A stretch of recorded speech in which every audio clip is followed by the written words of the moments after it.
I am Jim Bob, and welcome back to F1 Monaco 24 and 2013 season mod. We're on season 2. Tonight it's round 6, and we are heading to Monaco.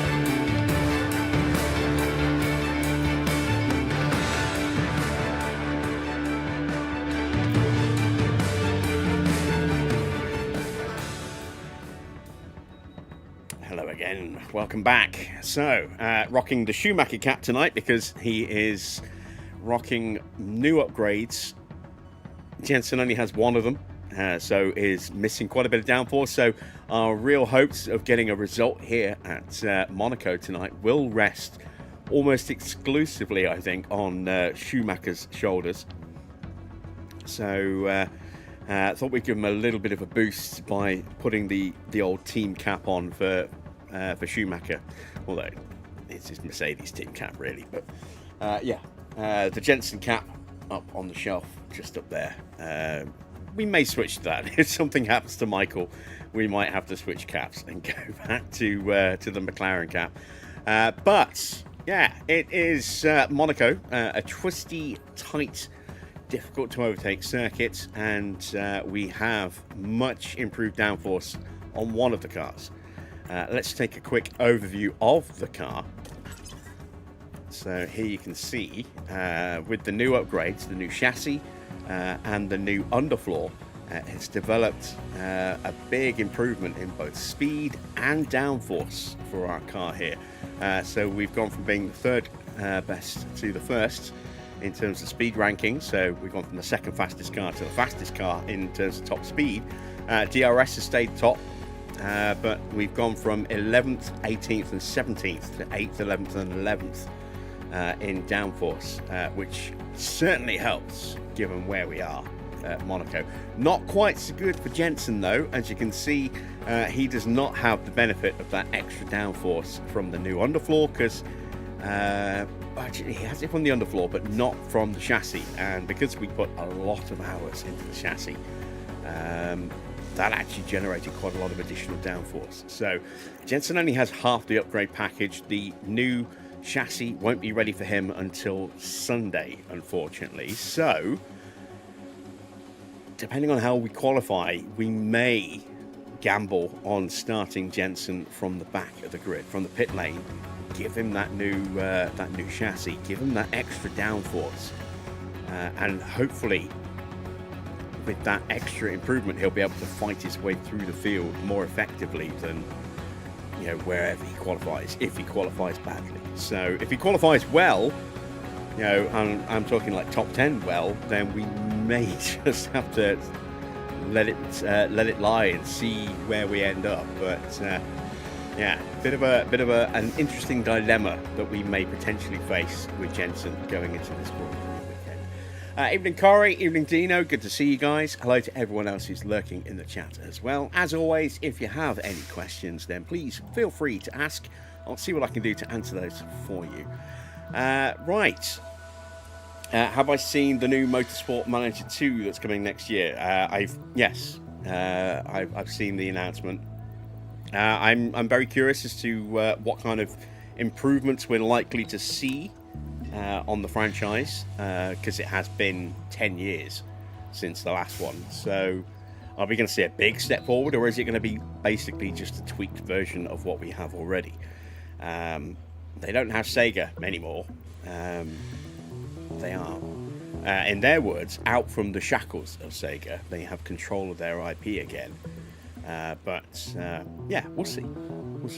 It's way too early to know exactly what we can expect. But the last one was a good game by no stretch of the imagination. So if they can build on that and improve it all around, then that will be a great game for us to stick on the channel. But as I say, we'll see how that goes. Right. Where are we? We got 3.72 mil in the bank.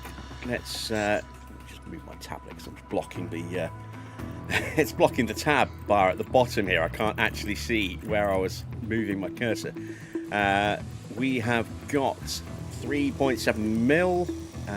We've got ours, I think, coming very, very soon. which is why I'm holding back on not putting any parts in.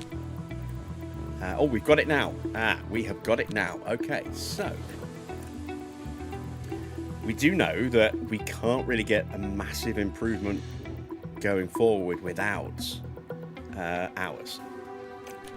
And that's pretty much the same across all of our parts. So we're going to throw everything onto another underfloor, I think, because that should theoretically give us our best chance of improving downforce. Theoretically. We're going to take some of the drag off, or the drag reduction off, because we don't need to worry about drag reduction at the moment. We've got a very, very good car in a straight line. What we do need to focus on is improving medium and high speed performance, maybe a little bit of low as well. We can dial down the airflow sensitivity a touch, because again, pretty good there. And then let's take the weight off, and that gives us not bad of an improvement, but I was hoping for more, I have to say. So let's take a look at a different part. Let's see, maybe another chassis might be a good idea, because the last one gave us an absolute belter of additional downforce. I mean, it was mostly focused on the middle of the car, but you never know. So we can ease back on our drag reduction because our car is already very, very quick. We can ease back on the DRS because that's already the best. Engine cooling will probably leave where it is. Airflow middle, let's give that a bit of a tweak maybe. Like, let's see, is that affecting the low speed? No, it's not. Let's look at improving the airflow in the middle a little bit. Maybe dial that back just a bit more. And let's take the weight off. Oh no, there is no downforce available, is there? Okay, so that rules out a new chassis. So where else can we find downforce? Did we just do a brand new suspension? Or am I getting mixed up with something? Let's go back to our warehouse. We have got a new suspension and we haven't started building it. Or have we? We have. So we've got a new suspension coming as well. Let's take a look then. First one will be available in 4 days. So we won't get that until the next Grand Prix, which is Canada. How much of an improvement is it going to give us? Let's have a look. It's not giving us much, is it? But then this was just a basic one with no hours. So maybe we could get something there. Where else could we have a look? Don't really want to do another side pod. I think it's going to have to be a wing. Let's take a look at a front wing, because we've looked at the rear wing. So let's see what we could do if we pumped everything into a front wing. No, we haven't done a wing, did we? We did an underfloor. So we can look at the rear wing as well. But let's take a look at this. The downside is that we don't have enough money to go intense, because we're going to need 5.4 million for that. So we're about 2 million short, or 1.5 mil short. So it would have to be just a regular wing, no intense. So we wouldn't get that additional boost on our development. But there is the potential to make some pretty significant downforce gains.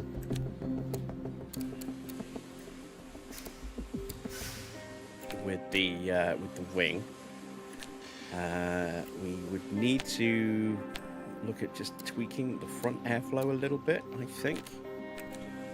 Dial that down a bit.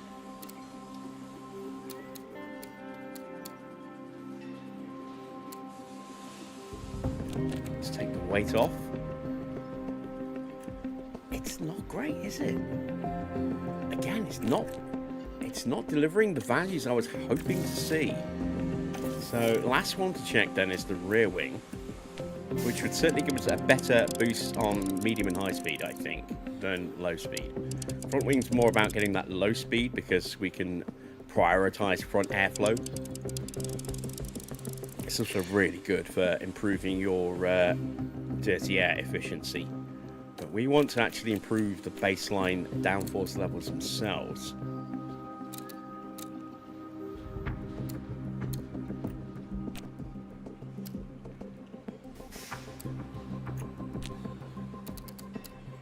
Again, we don't really need to worry too much about the DRS or the speed because of the situation we're in.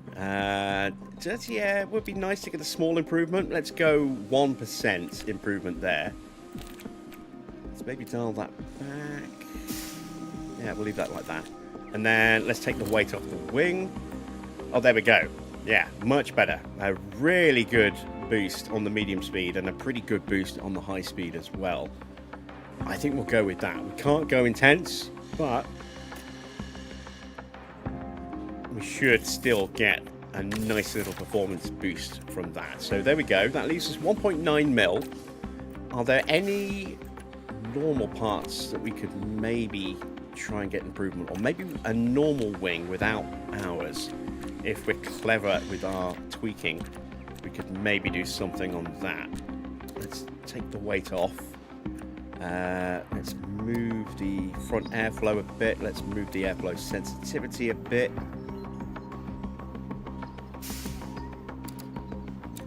I think we're going to need ours on the front wing.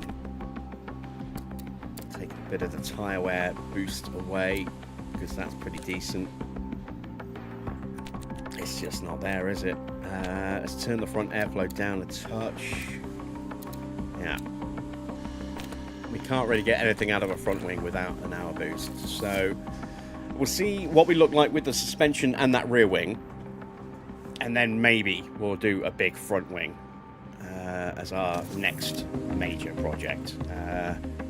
So what about just a basic underfloor with no hours attached? Can we find something with that? Let's take those down. We want to basically kill off the drag reduction a bit. We want to boost our downforce levels a bit. Slight loss to airflow sensitivity. It's giving us nothing, look. Nothing at all. So we would have to sacrifice something to get some other improvement. And it's whether or not we can justify that.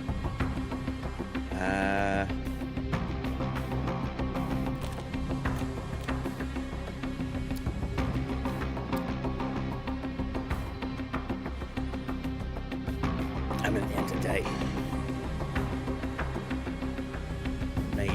maybe we could justify that, but I'm going to hold off. Just not feeling amazingly confident about that. So we've got our next wing in the bank. Speaking of the bank, let's try and save a bit of cash. We are going to reduce the engineering team down by another 2 staff because we're just looking at maybe doing 1 project a month at the moment, maybe 2. And then that leaves us with 2 engineers available to ship out on sponsor duties if that option comes up. So we'll just trim our monthly salary down a little bit more.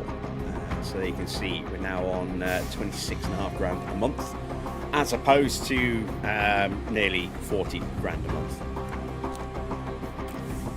Or even just over 40 grand a month. That leaves us relatively good financially. And it's time for us to set some targets. So,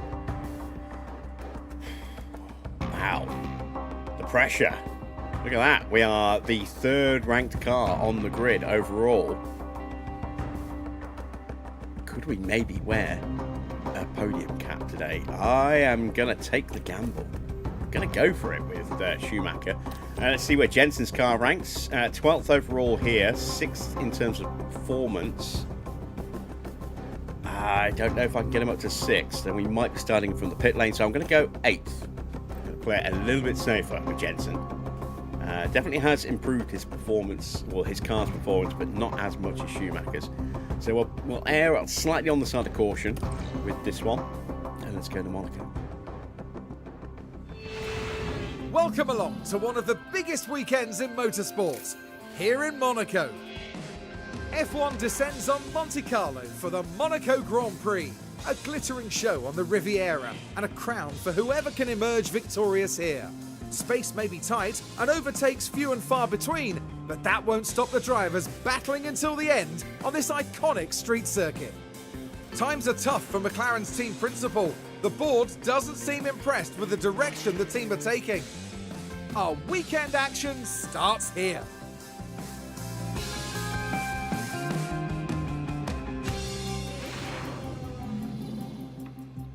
Yeah, the board were a little bit disappointed with our performance in the last Grand Prix, which is a bit of a shame. I thought 6th would have been satisfactory, but apparently not. So, yeah, let's go for the podium. We've had 1 podium this year. Can we make it 2 here tonight? Let's start with a very generic setup for this circuit. We'll match it on both cars, or try to, depends on what their sliders say. Let's sort out our car parts first. I don't think we need to change anything else. Oh, gearbox. We can change this gearbox as well. There we go. Jensen, we've got another engine to put back in, I believe. Oh no, he's still on the 65% engine. Okay. So we want 20 laps. It is normally 21 laps around this circuit if you want to try and do 2 separate runs in the session. So 20 laps should be more than enough fuel to get us where we need to be. There we go. And then, of course, we can always send them back out again if we need to, which we probably will. Let's stick on a very basic setup. So 10, 16, that's right on the edge. Very, very tight to the line there. Let's go with a 9.1. Let's go with a 3.5. It's too much, possibly. Yeah, it is. So let's bring that down to about there, and let's bring that down to something like that. And there is a good starting setup for us. In fact, can we tweak that so that we are right on the edge? There we go. We're right on the edge there.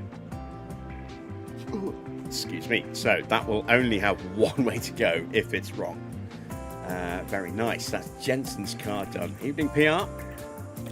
Onto Schumi's car. We'll try and do the same. Again, we're right on the edge there. 9.1.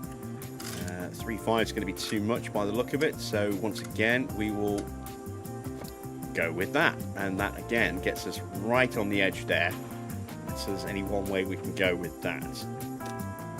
And let's send them out.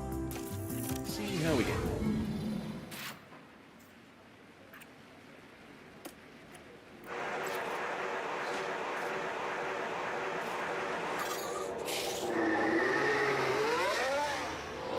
Track temperature 43.1. We were told it was going to be cold going into this Grand Prix. That's not cold. Let's have a look at the actual weather report. See, it's only going to be 4 degrees cooler. So, I'm not so sure it is actually going to be cool. Tyres should hopefully be okay.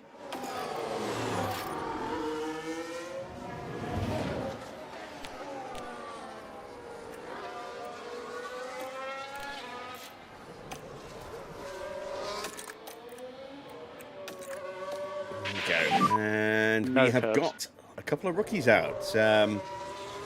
Felipe Nasr getting a run at Ferrari, and I never remember who that is. Anyone else?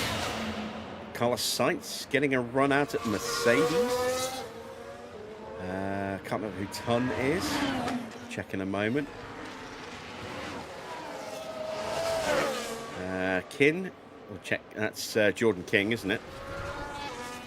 And that is everybody, I think. So, let's have a look. Baltazar. There we go. Miguel Baltazar. So it's Oscar Tunjo. Yeah, it's a name I can never remember. There's Jordan King, and everyone else is already a first-team driver. We've got some minor engine wear on Vettel's car and that is Senna's car. Could be a problem for them if the weekend continues. We'll see if they go orange before we get to qualifying. And we'll speed them up.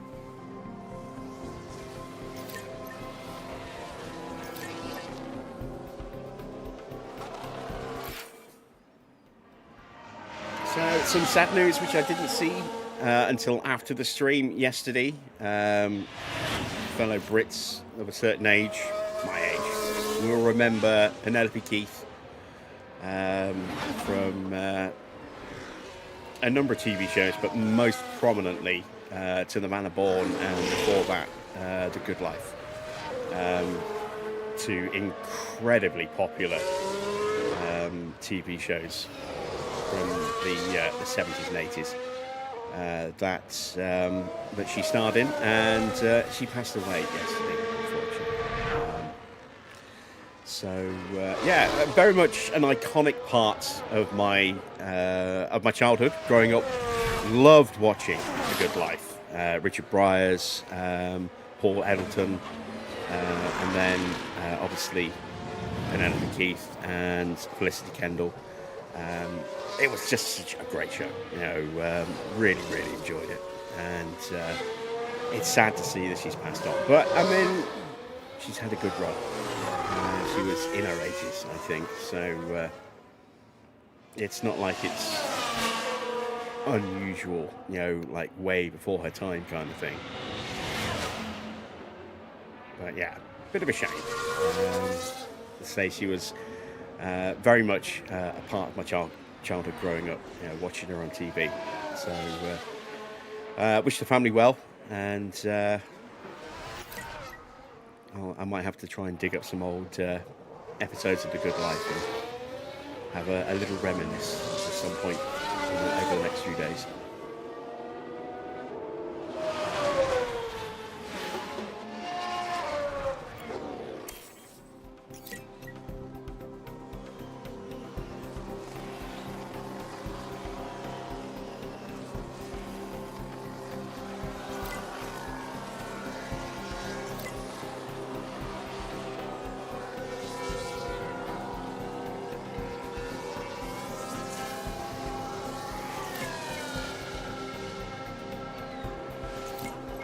Evening, Johnny. Good to see you.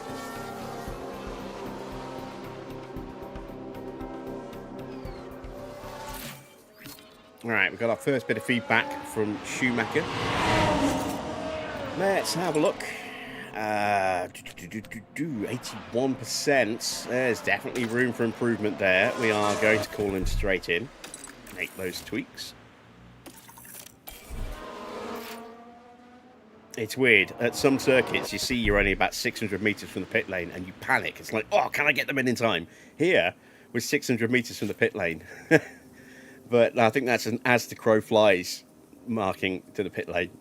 Because we've still got all of Sector 3 to do yet before we even get to the pits. He's not even out of Sector 2. Sector 2 ends just here, just before the swimming pool. So, yeah, it's weird how, you know, on some circuits, you see a number like 500 metres and like, oh, shit, can I get them in? And then it's like, yeah, they've gone straight past the pit lane entrance. Here, 500 metres and it's still in the end of Sector 2. It's just the nature of this circuit.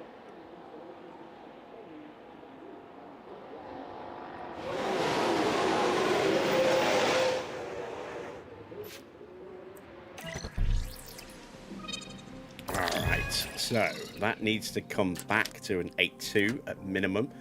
That only needs a small movement, but this needs a big movement.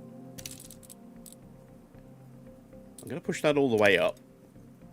we were optimal on that. So we're going to push that back up as well. Like that. And then that way we are just behind. So that's good. We've still got a decent sized gap there. We're back to being optimal there. And with a good gap there, this could very well be the perfect setup. Now we just need some feedback from Jensen. This track is looking a little crowded. We've got a Mana / Marussia in front of us. Still Marussia at this point. Understood. Oh, it's the wrong wing type for that Ferrari. There we go. Change that. There we go. We've got one of the Ferraris behind us. That is Alonso. We've also got one of the McLarens behind us. I think that's Hamilton. It is. And we've also got Jean-Eric Byrne as well. So a little queue behind us. And we've also got Caterham and Sauber close in as well. Alright, got feedback from Jensen. Let's take a look. 83% again. Room to manoeuvre on this one. We'll call him in.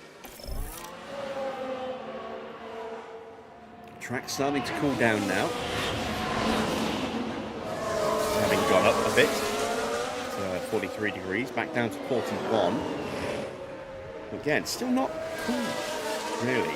I was expecting much lower track temperature than that when we were told it's going to be cold. I was expecting a track temperature in the sort of high 20s, maybe low 30s. Stop in front of the garage.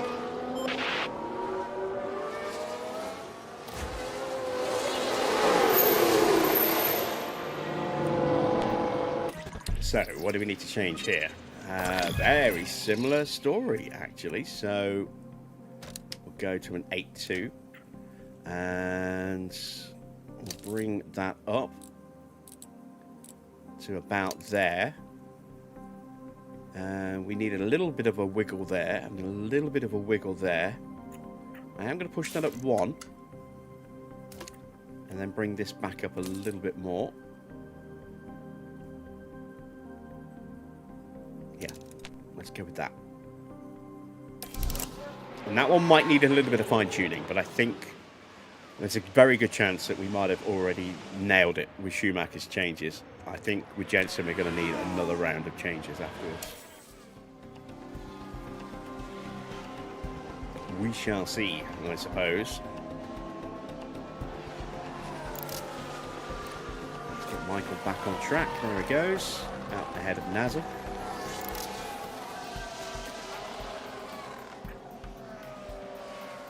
I saw your comment, Dino, a couple of weeks back about Nasser when we were last talking about him. And I'd completely forgotten all about that situation where he basically screwed himself out of a seat for the following season because he got the points that meant for the team he was driving for, that meant, you know, because he was driving for Sauber, wasn't he, but going to Mana for the following season. And the points he scored for Sauber basically doomed Mana. Have I got a chance to see the McLaren livery they're running for Silverstone? No, not yet. I didn't even know they were running it. Well, it makes sense they're going to run a special one. I did see an article, but I didn't see any pictures that Williams are going to be running a new livery with red, white and blue accenting. Let's have a quick Google, shall we? Let's have a look. So, McLaren Silverstone livery.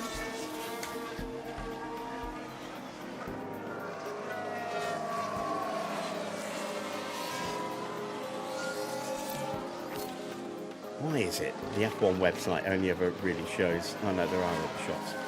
You know, I did see this, but I thought I saw this on the AMO modding community, but I thought this was a mod. I didn't realise this is actually a genuine livery. So yeah, I have seen it, but I didn't realise it was what they were going to run.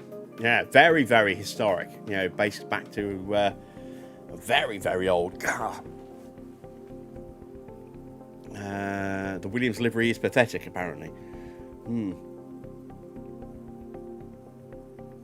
let's have a look at Williams livery.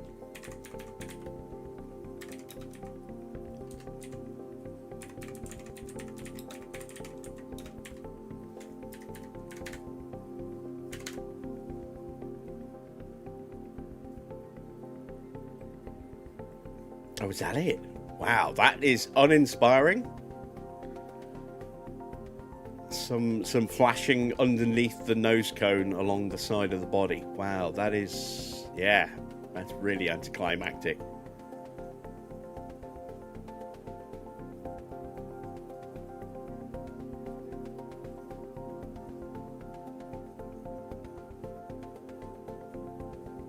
Not impressed with that at all.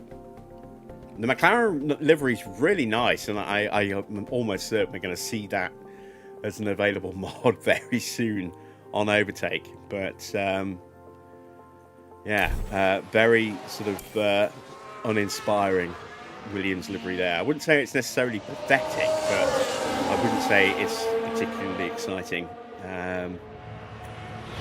Yeah, I expected better, because I mean they've done some good sort of British liveries in the past. There we go, we are a little bit too high. Let's make that little tweak. Hope that that stays where it needs to be, and that should be good. But yeah, that McLaren livery is very, very nice. It is it's an odd choice to run it here. I think that would have been much better to run as their 1000 races livery, as opposed to the god-awful 1000 races livery that they did run. That would have been a really fitting tribute to be 1000 races, to go back to the very first McLaren.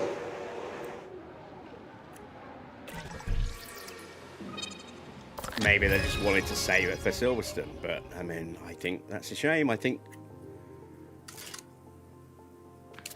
they could have easily have made that their special one-off. 1000 races livery, rather than just saving it for Silverstone. The hell, they could even have carried it through to Silverstone or brought it back at Silverstone again. You know, I mean, they ran it for 2 races anyway, because they ran it for was it Miami? It was their 1000th race, and then they ran it back to back the following week when they went to Canada. No, that's not right, is it?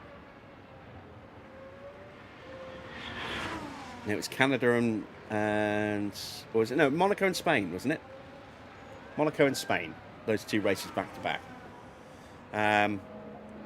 Yeah, I think, especially given that the image they just that was referenced there on the F1 website was the McLaren at Monaco. So yeah, I know McLaren wasn't even originally British; they were Australian, but I mean, they were founded by an Australian. Doesn't necessarily mean that they weren't a British team, though. They were just a British team with an Australian owner. Because they were based in the UK. Oh, is he a Kiwi? Is he New Zealand? I always thought that Bruce McLaren was Australian. I know Alan Jones is Australian, but I always just assumed that McLaren was Australian as well. I didn't realise he was New Zealand. So yeah, I mean, you could argue it's a foreign team in its initial outing, but I mean they weren't based there. They were based here in the UK, so by that token, you could also argue they're a British team. I mean, I don't know. I mean, you start going down that route, you also then have to say that Mercedes is a British team because they're based here in the UK. Red Bull's a British team because they're based here in the UK. Well, all the teams almost are based here in the UK. But yeah, I don't know whether I would consider the original McLaren team foreign. There's an argument for and an argument against, I think.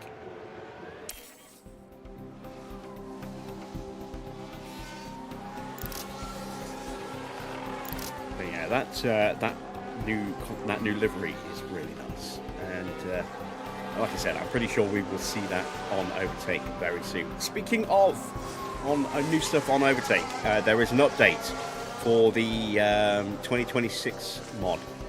Version 1.2 went live earlier today on Overtake. I have already downloaded it, installed it. There are a couple of little surprises that are in there that we're not going to really go through tonight because we're not running that DLC mod.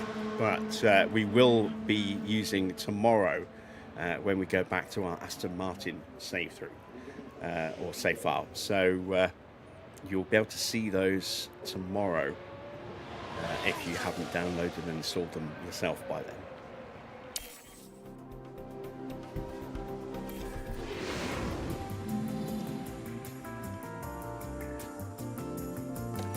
Right, that is the end of first practice. We're going to pop a quick ad break and then we'll get on with the rest of practice.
Okay, that's a green light. All right, we are back.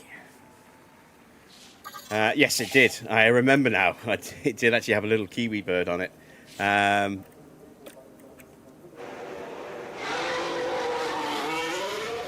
we are back into practice. Practice session 2. We've got slight tweaks on both of our cars. One was at 94%, that was Schumacher's at the end of FP1. The other one was at 96%, that was Jensen's. Jensen's, I think, should go straight to 100. Not sure about Schumacher's, which is quite ironic because I thought it would be the other way around. I thought we were going to get it pretty quickly with Michael's car and not so much with Jensen's. And I think that's probably going to be the other way around now. Weather temperature, as you can see, has changed. It's now 40.1 degrees, but we have got some sun showing, which means the track is likely to get a bit warmer and then sort of fluctuate a bit and then maybe cool off a little bit again back to around 40 degrees at the end of the session. But again, still warmer than I thought it was going to be. So tyres might be a bit of a problem. Might be just a bit too cold to really commit to the two-stop. Sorry, a bit too cold to maybe commit to the one stop, but a bit too warm to maybe really wring the neck of a two stop. We're going to possibly find ourselves in a little bit sort of in limbo, strategy-wise. Temperature up to now to 46 degrees. If it goes up like this during the Grand Prix, I think we'll be very much into tyre saving mode. We shall see. Let's check in on our feedback reports.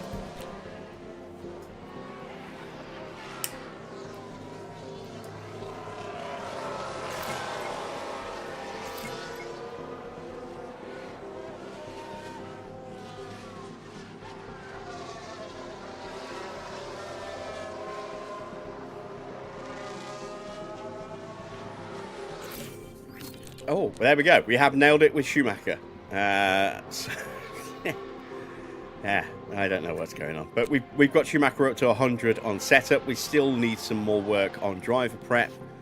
We are going to get a small bump to him, maybe at 48%. So we need at least 2% more to get him up to 100. Because we're not counting the actual setup rating in that. Jensen is now at the point where if his setup goes to 100, he is done.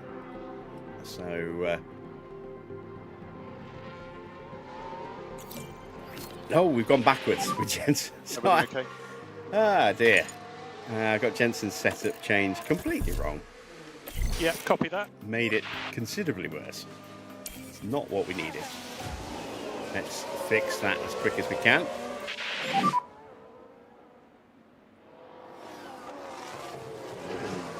Okay, so remember pit lane speed limiter. Stop on the marks.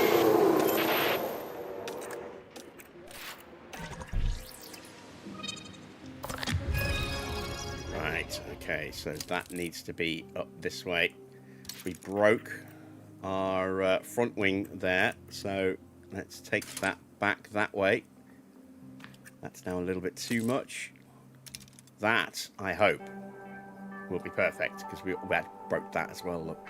But fixing both of those, I think, there. I'm hopeful that we've now got that car to 100% as well.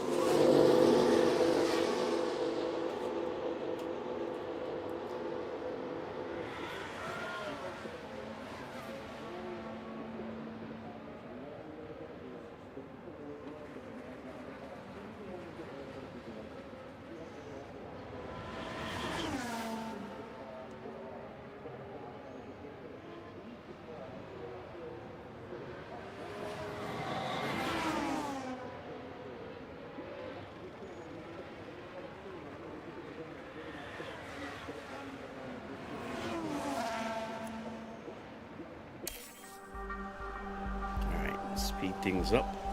Schumacher's into the garage. Let's see what his prep level's at now. Couple of percent short. Okay, so we'll send him back out.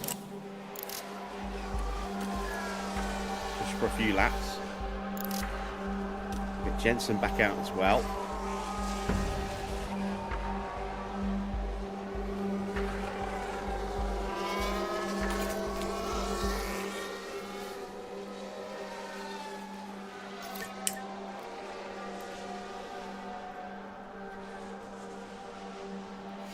Finally got my shopping at the third time of asking.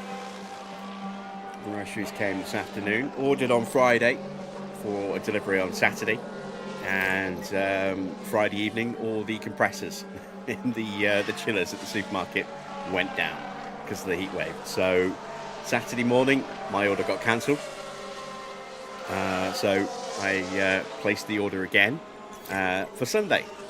Sunday morning came around, compressor's still broken. Fridge is still out of action. Cancel my order again. Placed it again Sunday evening. Couldn't get Monday. Had to schedule it for today, and today it actually turned up. So quite surprised that I didn't have more substitutions. So the only thing that really got substituted, apart from swapping my milk from semi to full fat, was I got some of my drinks wrong. Okay, understood. And sent me the wrong ones. Pit lane speed limiter So I off. sent those back. But Attack the pit box. yeah, everything else came. Which is quite good. Just as well, because I'd run out of drinks yesterday. Ran out of tobacco yesterday. And was starting to get pretty low on food as well. So it's quite good that actually did turn up.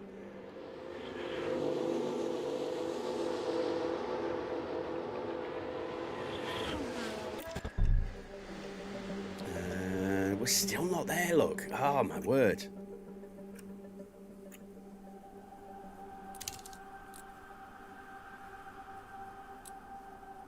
I don't know about that. I think that needs a tiny little movement. I think we need to move this. And maybe dial this back. Let's go that way. And dial this back.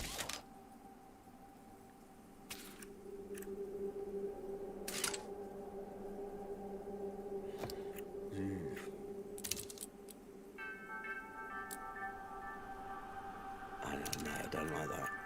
I don't like that at all. Alright, let's try Going that way. Again, I'm worried that we're going to break our traction by doing that.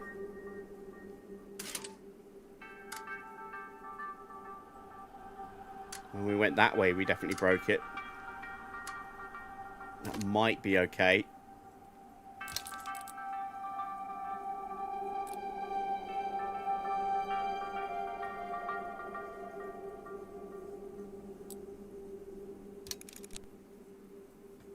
Let's go with that.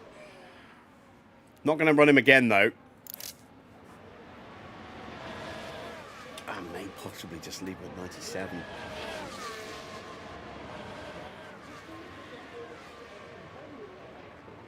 I don't know. Evening, Adrian. Evening, Daniel. Good to see you guys.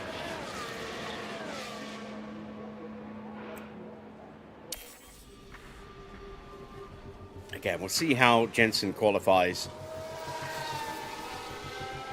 If he doesn't qualify well, gets held up, gets a bad run because of traffic, and ends up way down the order, we might just start it from the pit lane so we can put that new chassis on for Sunday when that arrives.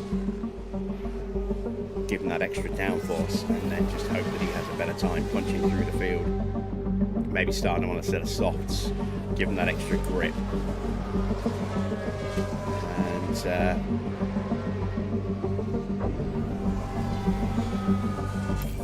let's see if we can, work our way through the field effectively that way. I am going to send them both out for a lap in Q3, FP3, so that we can use another set of medium tyres. I could have done it there if I thought about it, but I didn't think about it until the session had already ended. And that way we'll keep an extra set of softs. Tyre wear isn't too much of an issue around this circuit.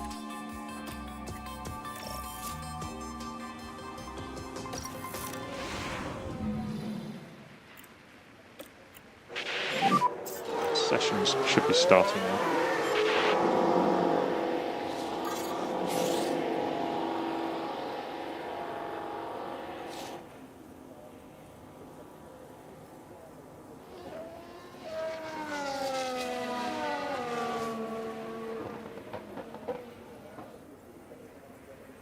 We're just going to call them straight in.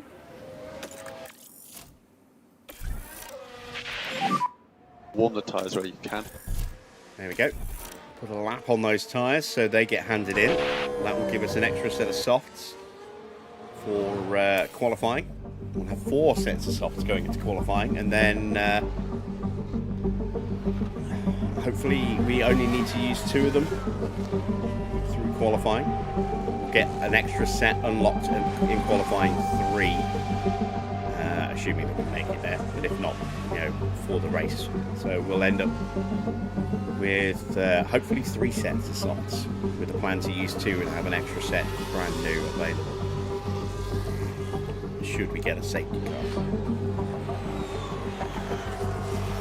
What's going on with Farah and those guys? I don't know what's going on with Farah. He pops in once every month or so now, for a couple of minutes and then disappears. So I don't know.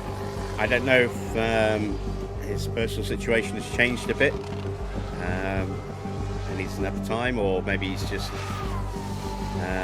getting a bit bored of F1. I don't know. Wayne still pops in on a very regular basis. I'm sure he'll be around soon. Safety Clark is getting more active again, having been away for a while.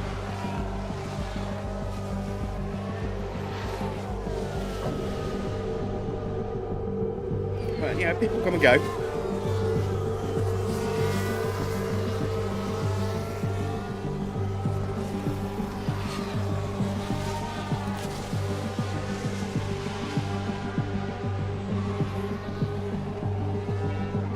Maybe they're frightened off by the beard. Who knows?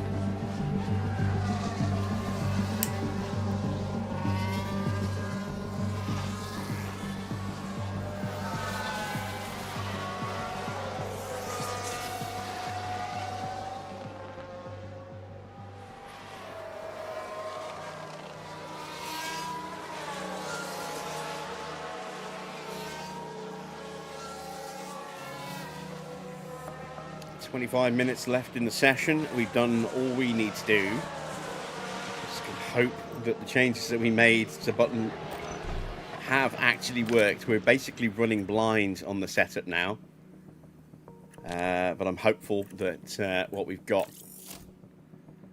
is an improvement.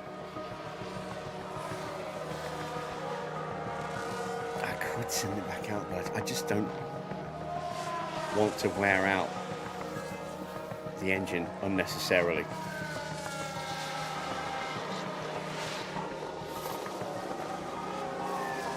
Probably going to give Jensen a new engine today anyway.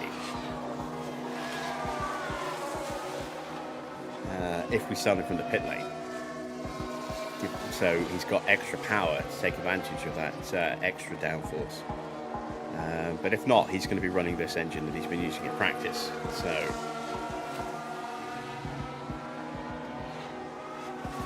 yeah, we'll see what things look like after Q1 or after the first run of Q1. We'll find out whether or not we've got it right or made a colossal error. Track temperature going over 47 degrees for a moment there, cooling down a little bit. Again, these are not cool temperatures. These are not cold conditions. Well, not in my eyes, anyway. We shall see if it does come down a bit. On the page. There you can see the temperatures, 24 degrees, which is about where we were. It's supposed to be 19 degrees on race day. That should cool the track down into the 30s, but I don't know. Maybe not.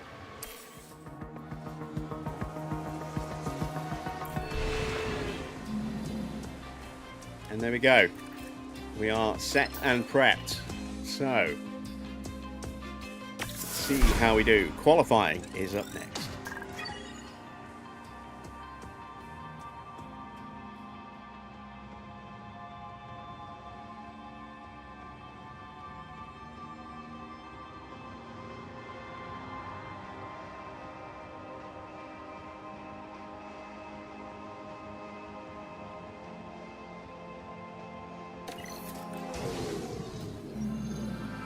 Let's hope the teams took full advantage of practice. It's time for qualifying. Qualifying means everything around Monaco, with little chance of overtaking in the race. Getting as far up the grid as possible and keeping the car intact is every driver's goal on this unforgiving circuit. And of course, there's the Williams driver. Karun, how do you think they'll fare today? We saw them set an impressive lap time in practice, so it's a great Triple start Sebs. as they move into We got qualifying. triple Sebs. But as we all know, a good performance in practice doesn't guarantee success over the rest of the weekend. And you're right. Well, it's nearly time for qualifying. It's something I always spot now whenever we get a duplication of our driver. It's much easier to spot when you've got helmets on the drivers. But yeah, we had triple Seb there in the garage, 3 of them.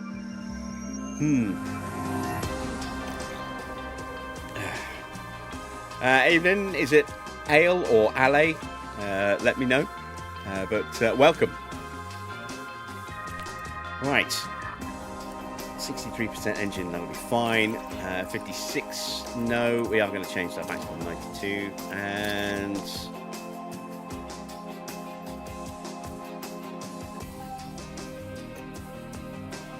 I want to do the gearbox as well. Thought I clicked on that. There we go.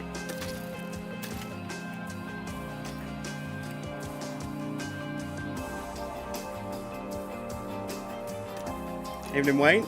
We were just talking about you. Adrian was bemoaning the lack of familiar faces.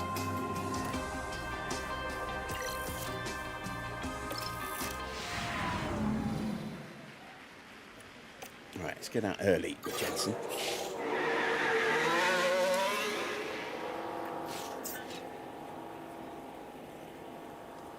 A little bit of a gap.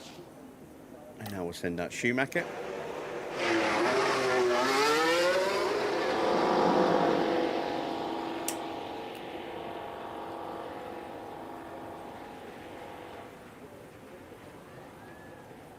.46 degrees again. Track temperature currently just under 26 degrees. We know it is scheduled to be cooler on race day.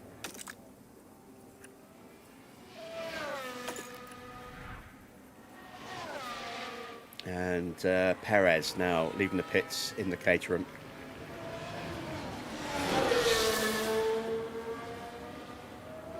But on paper, we have a car that is very much in the hunt for a podium today. Here for Schumacher, not so much for Jensen. But fastest car in a straight line, best DRS. Not really that important around here, although might help with overtaking. And much improved downforce. 8th, 11th and 11th for low, medium and high. 22. So, yeah, a real possible chance of getting on the podium today. Who knows? Maybe, if we get really lucky, maybe we might be on for the win. Right on board with Schumacher. Let me quickly switch to Jensen, make sure he beats the Force India. Yes! No hold up there. Good.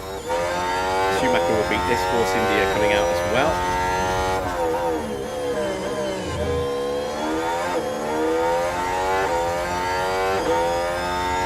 You're doing just Monaco.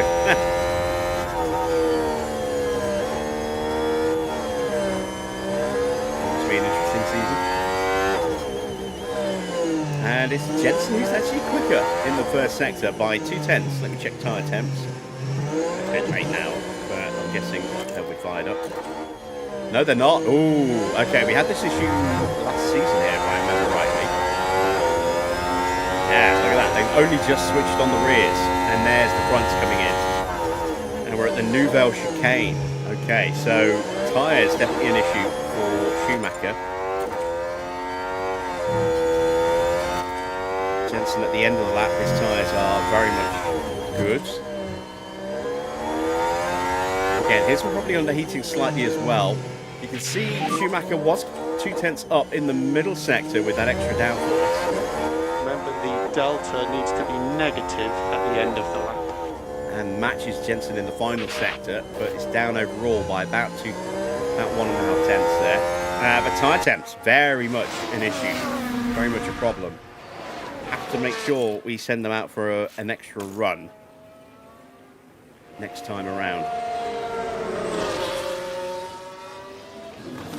I think a lap, a cool down lap, and then another flying lap is the way to go. Just hopefully we'll have enough battery on that. We've got Pastor Maldonado just in front on his out lap. Let's check in with Romain Grosjean.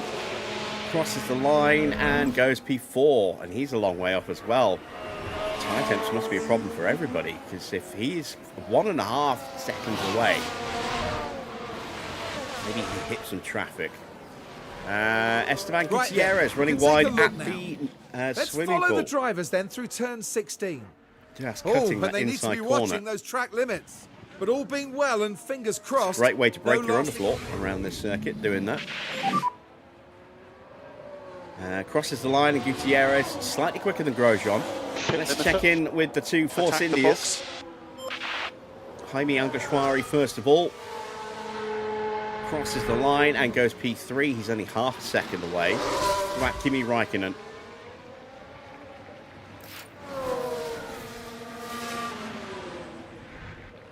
Kimi goes into third place, 2 tenths away. Much, much closer. Right, Jensen. One plan, extra flying lap. And we'll do the same for Schumacher as well. There we go.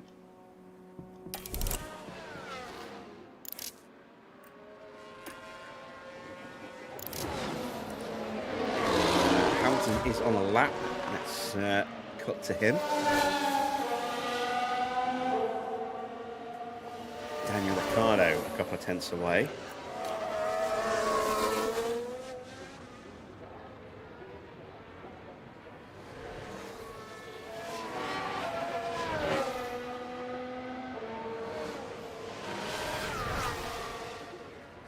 I think we're going to be quicker than Hamilton as well. How much of this is down to the improved performance of our car, and how much of this is down to the tyre's not firing up properly for anyone. There we go. Hamilton P4 at the moment. De Resta has just pumped in a purple first sector on that second Mercedes.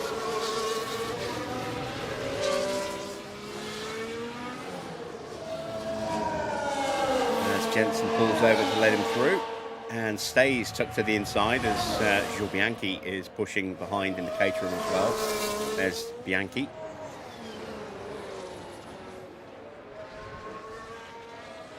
.32 in the middle sector, that's slower than Maldonado. So, again, looks like we are going to stay top here. And drive straight out, track will be clear. Let's go.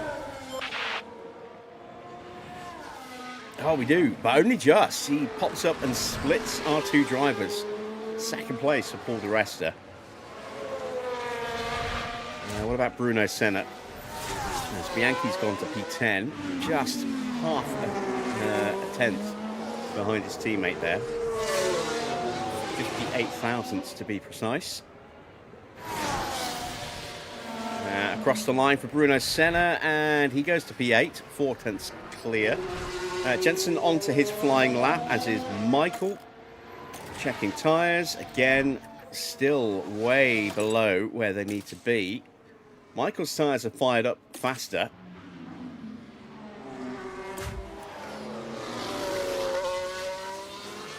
And he has found an improvement as a result. His tyres didn't switch on until we hit the chicane last time. But this time they fired up at the hairpin. And we've got another flying lap to go after this one as well. Button finds an improvement in the middle as we exit to back, and Schumacher also finds an improvement and goes purple in the middle.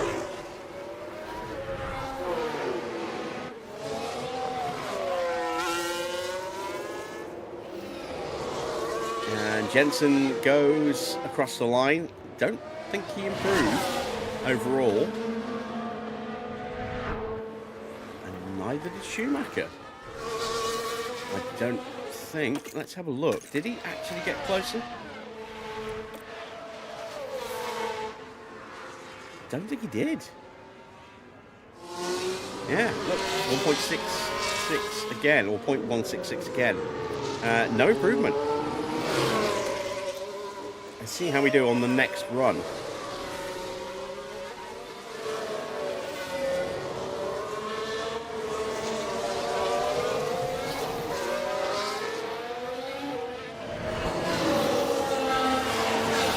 Traffic at the moment, although that Williams in front of us is also going to be pushing on the next lap, and that is a little bit closer than I'd like. Williams is it? Tyre temperatures are good. Tyre temperatures look good. Let's go.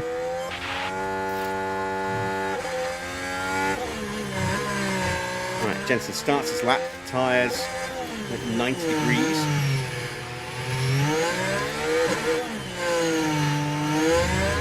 Schumacher's tyres, 91, 92, slightly better, but again we've got a little bit of dirty air to help keep the temperature in. Nico Rosberg on a lap, coming in, lap ruined, it's just abort the lap. We're probably safe as it is, but we'll keep going with Jensen. His first sector was good, not an improvement, but still quick, 18.0, but he's getting held up through 48. The middle sector's not good, we'll abort his run as well. It's the Nouvelle chicane.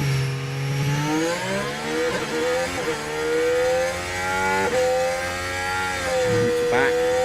Yeah, it's not good. So we'll abort his lap as well.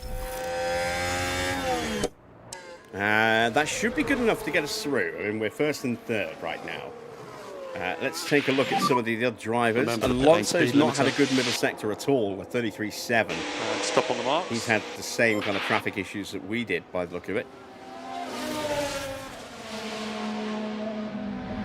And he's only P15. He's 1.7 seconds away. Adrian Sutil, 2.5 seconds off, only good enough for P17. Valtteri, 3 seconds off the pace. 2.9. He's in 18th. Jean-Eric Verne, 4.2 seconds off the pace. It's looking pretty good, isn't it? And surprisingly, all the big names, apart from Hamilton, kind of struggling a little bit. I mean, you come all the way down here. There's Alonso. Where is Rosberg? Rosberg in 8th. Vettel hasn't actually set a time yet, has he? I don't think he has. Nico Hulkenberg has been pretty pacey in the Sauber this year. Let's keep an eye on his lap.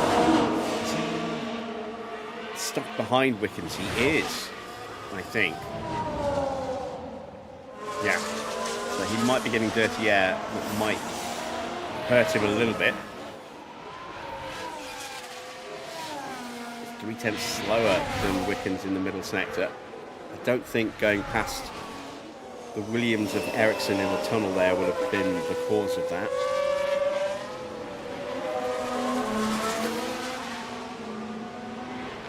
This isn't going to be a great lap, is it? Jules Bianchi pops up into P5. What a lap from Jules Bianchi at his home Grand Prix. Hulkenberg only good enough for P14. Wickens is quicker than Sutil, Bottas and Verne, but then given how bad their times were, it's not that hard. Let's keep an eye on Sebastian Vettel here. Winner of the previous Grand Prix. 2 wins this year to Hamilton's 3.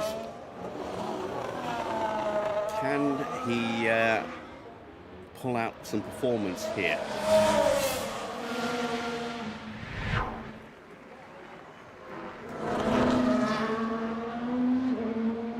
Up the hill from Sandoval into Massenet.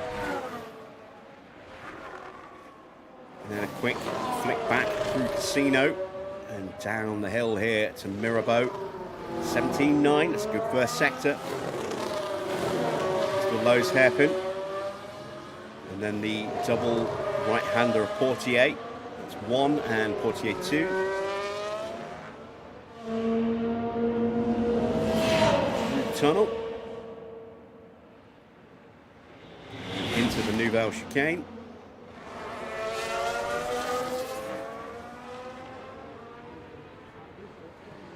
Out of Tabac and across the second sector split. That's a good second sector as well. Nothing purple, but still good enough. Into La Rascasse. Anthony Noakes next, and now driving for the line. Has Vettel done enough to get on the front row? He's gone top by 2.5 tenths. Vettel got its tyres fired up.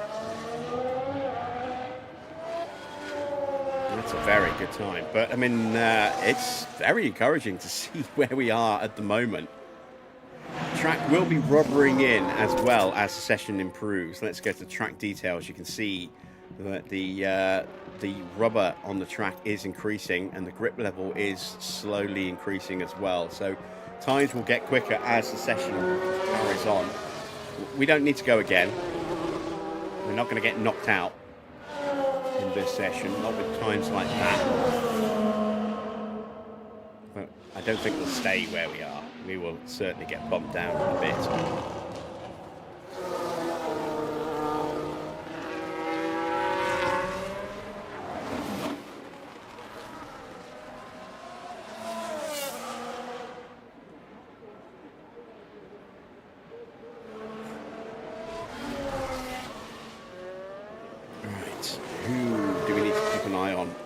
Hulkenberg is out on another warm-up. There he is, leaving the pit lane. Teammate Grosjean is already on the track. It's an in-lap from Grosjean. So Grosjean's struggling. Should have time for another run. It's a very, very short lap here. It's what, minute 15, minute 20 at most that you need for a lap, so he can go out with 2 minutes on the clock, and as long as he doesn't get pulled over repeatedly, he'll be fine. Perez looking to improve. Teammate Bianchi still way up there in 6th place. Let's see what he can do.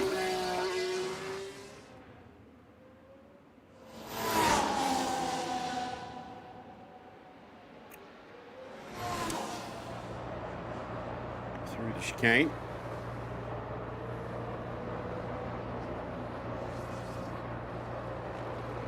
Middle split is purple. This is a good lap from Checo.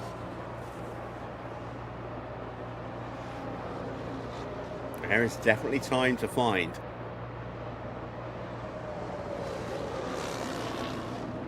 Excuse me. Wickens and Verne, the team of Russies, both looking to improve. Perez goes second.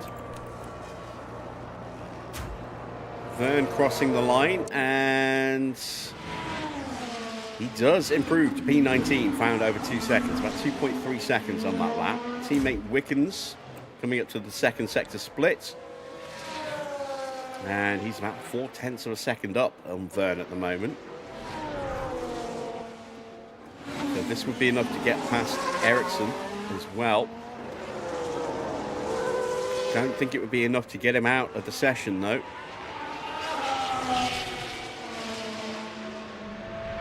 Oh, he does just get into 16th, but you would expect Williams to find a little bit more pace than that. Alonso almost certainly is going to find some pace. Hulkenberg on his lap has not improved in the first sector. Is Hulkenberg in danger of getting eliminated here? This would be massive for us. Is Sauber have a terrible weekend? It's a pretty good middle sector, nothing special, but it's enough to get him through if everything, you know, holds together in this final sector here. Through Anthony Nogues and up towards the line now. Ericsson is not looking like he's going to improve. Hulkenberg gets to P13 and he's put his teammate Grosjean in danger. Alonso now starting his flying lap, and he's got teammate Nico Rosberg right in front, also on the flying lap. And behind is Lewis Hamilton on a flying lap. No, that's Paul di Resta behind. And then behind that, one of the two Lotus drivers, which is Adrian Sutil, I believe. No, it's not Sutil, it's Senna. So Sutil needs to find something because he's in trouble. It's not a great first sector for Grosjean. He could be in trouble here. Checkered flag is out. Sutil across the line puts Grosjean into the drop zone. Alonso being held up now by Nico Rosberg.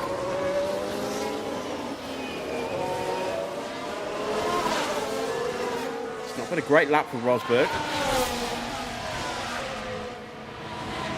Alonso going to P5. Rosberg stays 13th. Gutierrez is out as well. Valtteri could knock out Al-Jaswari. Can Grosjean make it through? No, he can't. And Valtteri Bottas gets through. He knocks out Jaime Al-Jaswari. Has Al-Jaswari got enough to get through himself at Hulkenberg's expense? No, not quite. Hulkenberg lives by just a tiny, tiny margin. 37 thousandths of a second. All that stood between him and elimination there. Just a tenth found on one of those sectors could have been enough. And there we go. We are through Q1 and pretty comfortably as well. It is Al-Jaswari, Gutierrez, Grosjean, Wickens, Ericsson and Verne who are eliminated at the end of Q1.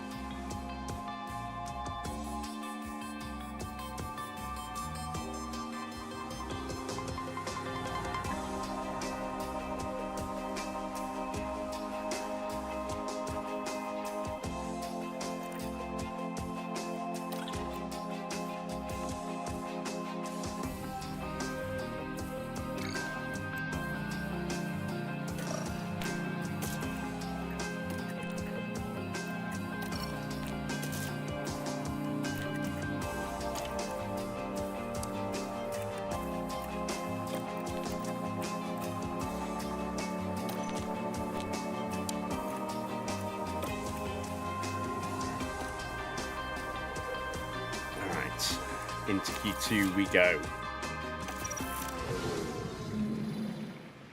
We're going to do 2 flying laps on this run. Make sure that the tyres are up to temperature. And let's see if Button is going to be quicker than Schumacher again, which would be, you know, very unexpected. Raikkonen will sneak out behind us.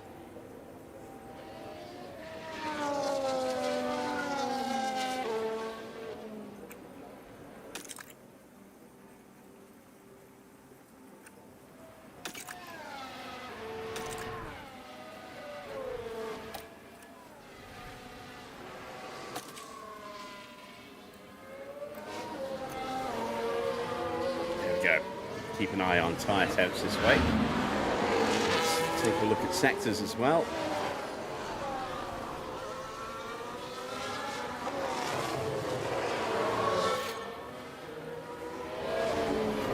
I never checked Button's setup, did I? We'll have to see if we did nail that when we get back to the garage.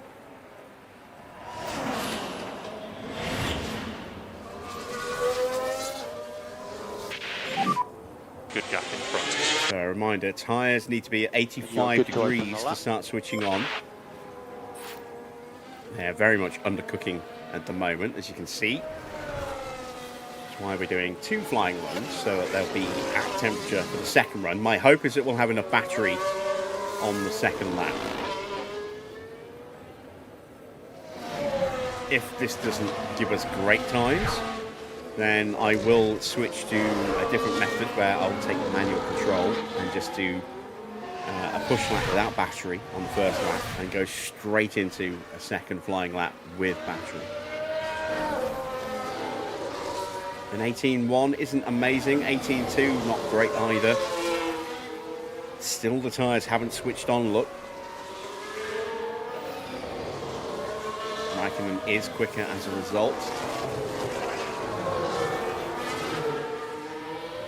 Jensen's rear tyres up to temp, as are Schumacher's now, and the front tyres switching on. Slightly quicker for Schumacher than they are for Jensen.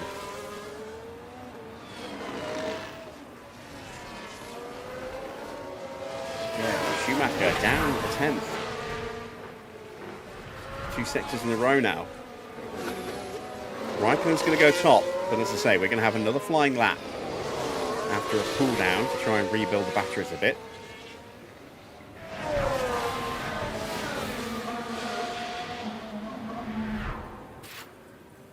Let's hope that the tyre temps are good enough and that we have enough battery on this second run.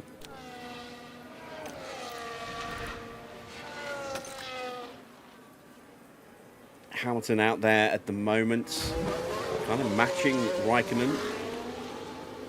Slightly slower in the first sector, slightly quicker in the middle sector. Final sector will determine who goes top.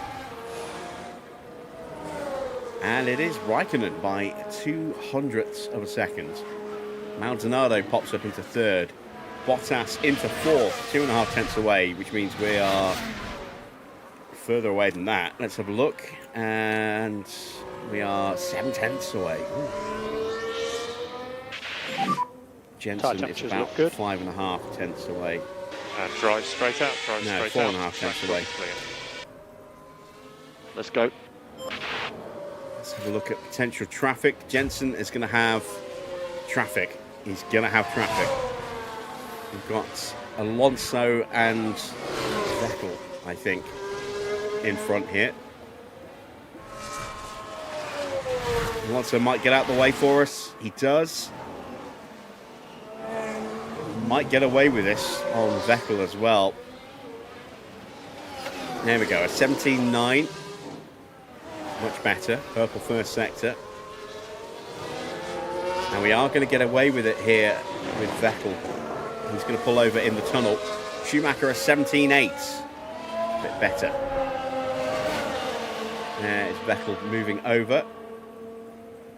And it's a clean run now to the line for Jensen. Let's switch to Schumacher, because he might have to find his way past the Ferrari of Alonso, but I think Alonso might be far enough ahead that it won't be an issue now. 31.8 for Jensen. Jensen's going to go top, and then Schumacher might take it from him. It's nip and tuck, isn't it, between the two of them?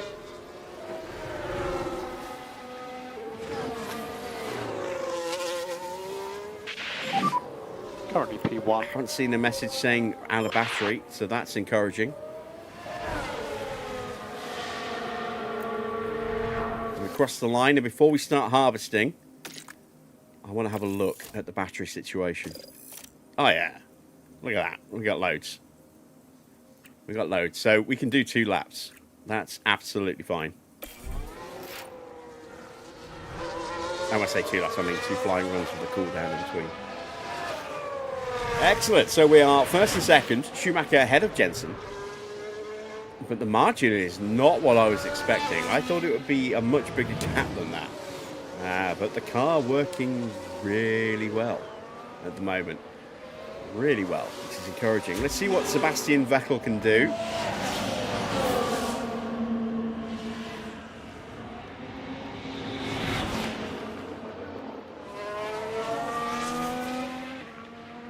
I think he's going to be our biggest challenge today.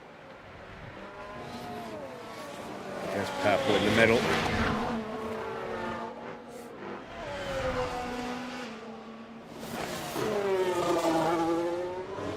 Out of the Raskas into Anthony Noakes.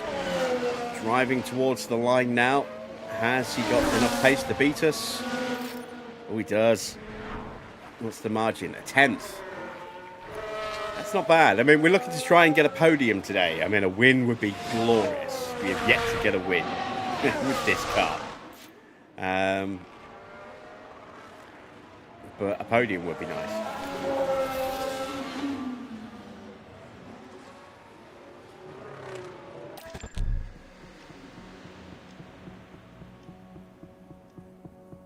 I'm going to run these tyres again, you know, I think. Maybe.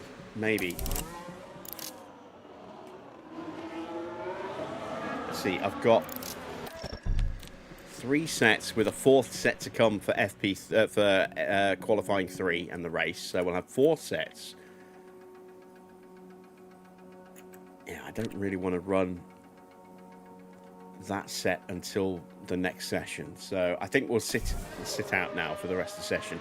We should be fine. Should be fine.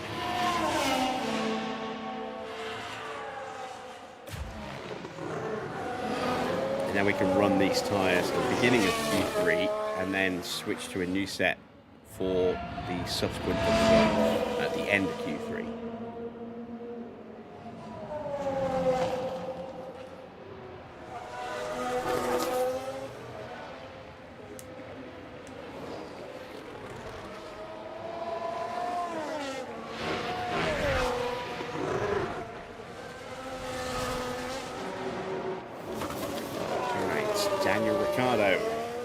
Closing out his lap.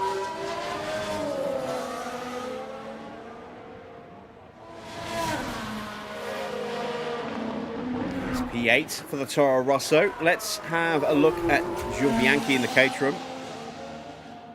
Home Grand Prix for this young driver.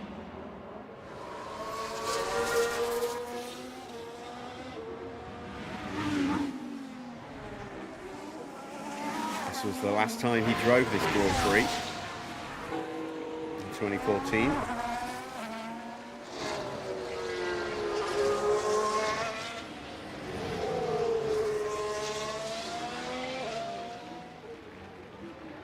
He would sadly lose his life at Suzuka later in the season.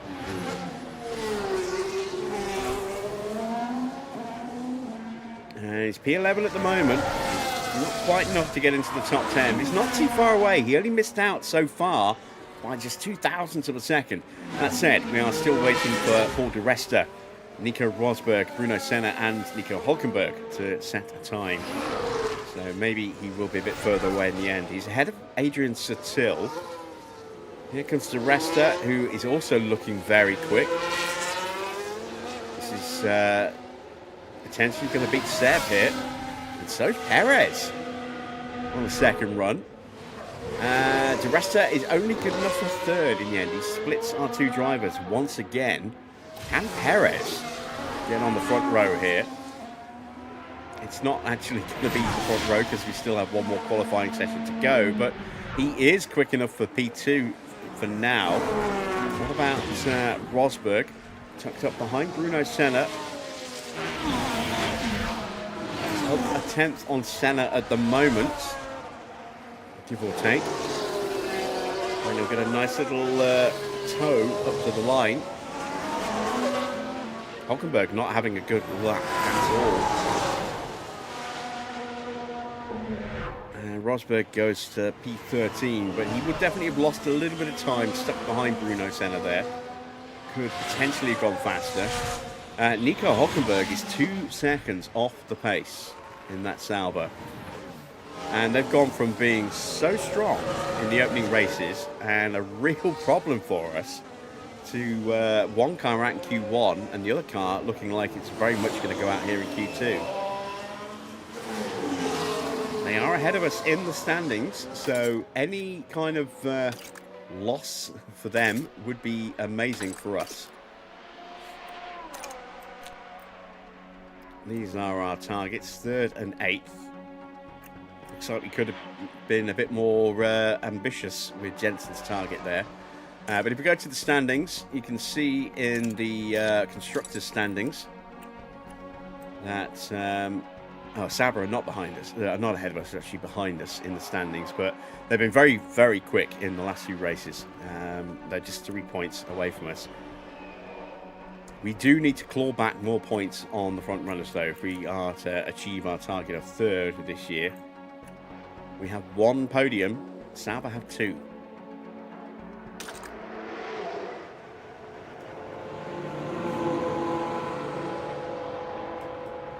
You didn't find me?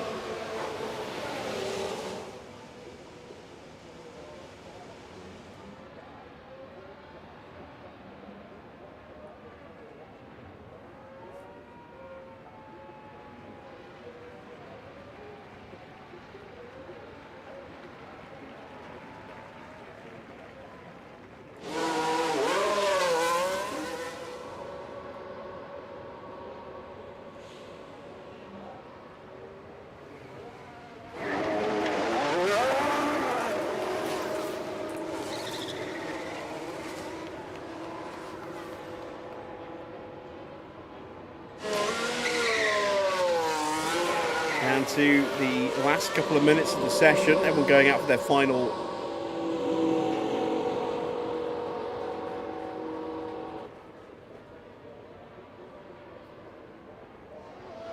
the final runs.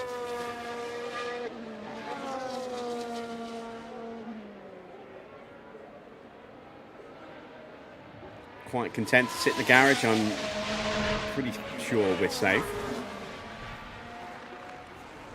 Want to save those tyres so we can run them in the next session and then have a new set at the very end for another double run.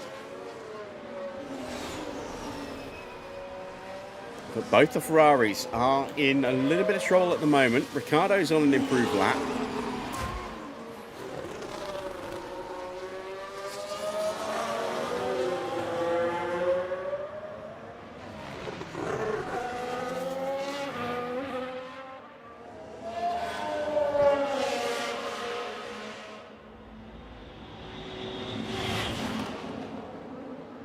Should be a clean run all the way to the line for him now. He's far enough behind De Resta that he's not going to get held up. He is improving. I'm starting to wonder if I've made a mistake by not going out here. I thought with these tyres we'd be safe, but I'm seeing improvement from Ricciardo that might actually be quicker than us.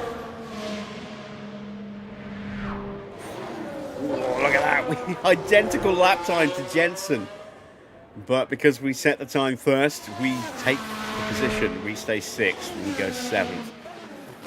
Hulkenberg actually on a good lap. Alonso also on a good lap.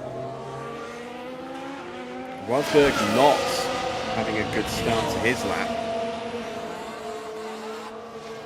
So Rosberg might not make it through here. Alonso goes purple. And it's the quickest middle sector we've seen all weekend, 31.6. Bianchi's still desperately trying to get into Q3 as well. Oh, it's not a good middle sector for Hulkenberg. He's done. So, Alonso goes top. What about Jules Bianchi? Improved, but only just by 9 thousandths or so of a second. Not enough to make it out. Rosberg does not get out of the session. He's out in 12th. And with that, I think we're safe. We are safe. There's not enough drivers below us that can improve enough to knock us out.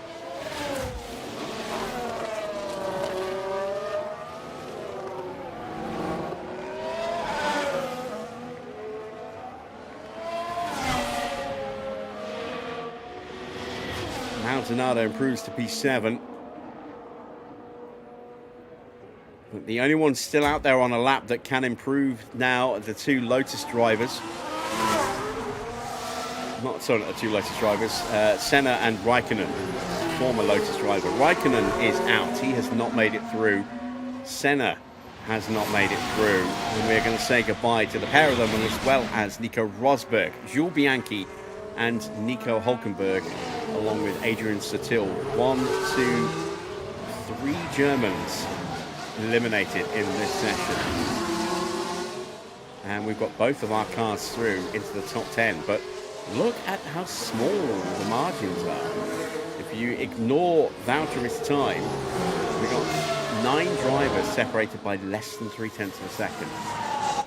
So we did not run with new tyres at all in that session. We could be on for a very good Q3.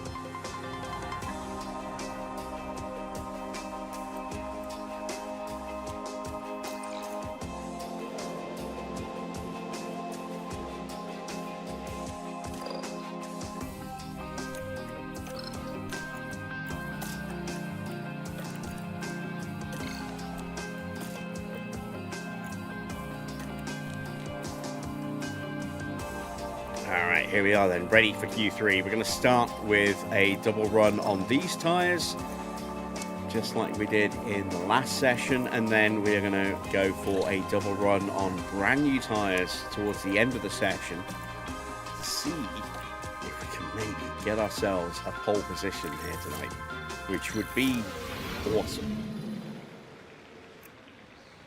And I was really worried for Button. I thought with his car not getting the new chassis and not getting that nice extra downforce that Schumacher's getting, he was going to be off the pace a bit today, and he's been right up there. So yeah, it's looking very good for both cars to get a really strong result today. But we are potentially on for a podium, maybe even a race win with Schumacher, which would be fantastic. And if we are going to make him a champion, we need to start hitting those wins as quickly as we can. We're on round 6 of 19.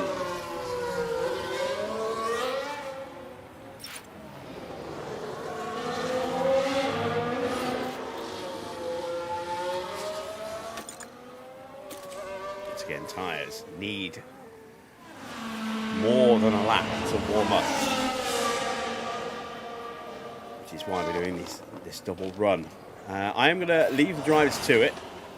I'm going to go grab a drink from the fridge and see how we do on the second flying lap. This one isn't going to be great.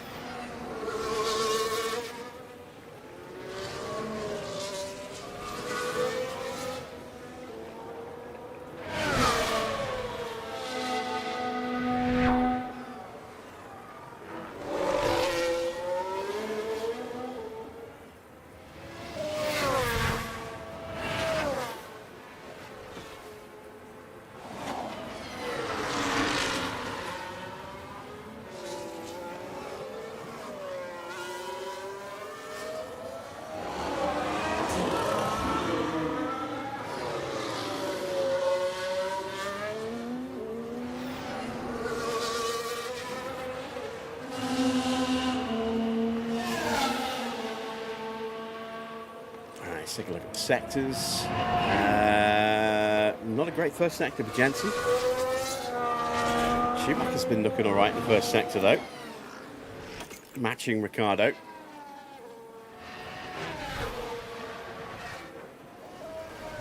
Down slightly in the middle sector. Ricciardo is going to be top here. But as I say, tyres not up to temp at the start.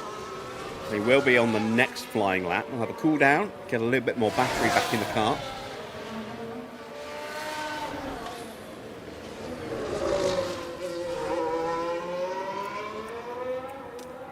And you can see Schumacher is, wow, 1.3 seconds quicker. Almost. Than Button. That's a big margin. Very big margin. If you look at the gaps here, you can see, yeah, 1.2 seconds ahead of Button and just 65 thousandths behind Daniel Ricciardo. Very close. We should get more speed out of this run here. It's Hamilton. Oh, Hamilton's out. I was just about to say, Hamilton puts in a purple first sector and he locked up at Mirabeau and he is out. Red flag.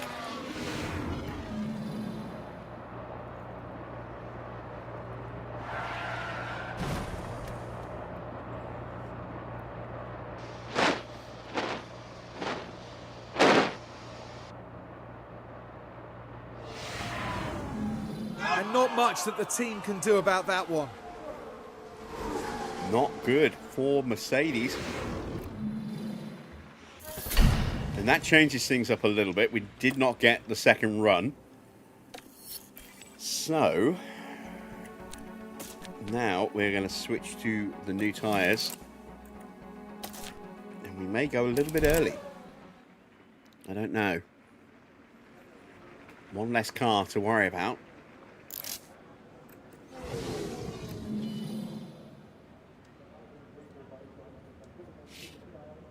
45.5 degrees track temperature.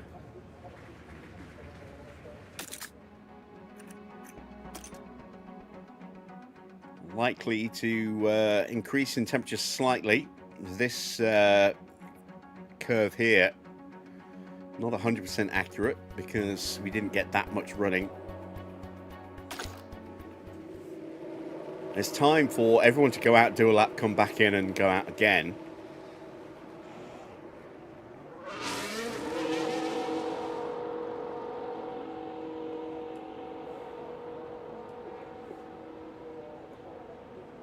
Trying to figure out when I want to do my actual super flying run.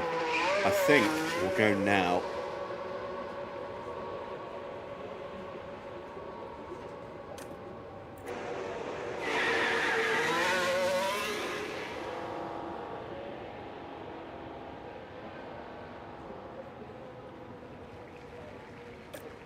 Get some space between the cars. There we go.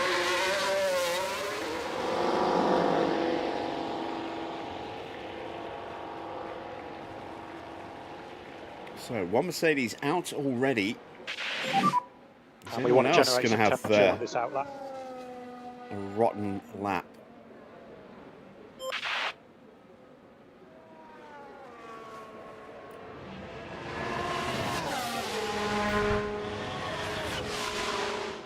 Valtteri is going to be the first to start the push.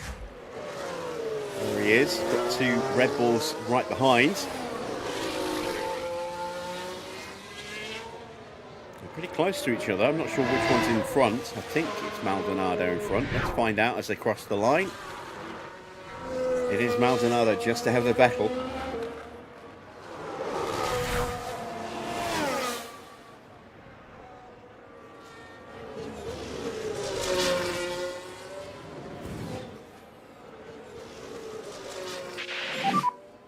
And drive straight out, the track will be clear. You're good to open the lap. Yeah, once again, tyre temps nowhere near where they need to be. But this first lap will be an improved lap, or should be an improved lap on our first effort, because we got much better tyres. And then the second lap with the tyres are switched on for the whole lap should be even quicker still. Let's see if it actually works out that way. Valtteri goes purple in the middle sector. Alonso's gone purple in the first. Jensen's improved. What about Michael? He comes out of Casino. Into Mirabeau. And has not improved. Bottas has gone top by 0.2 of a second. Vettel goes second, slower than Bottas. That might be down to Pastor Maldonado being in front of him. Let's see what Alonso can do. He is purple so far. Di Resta goes P4.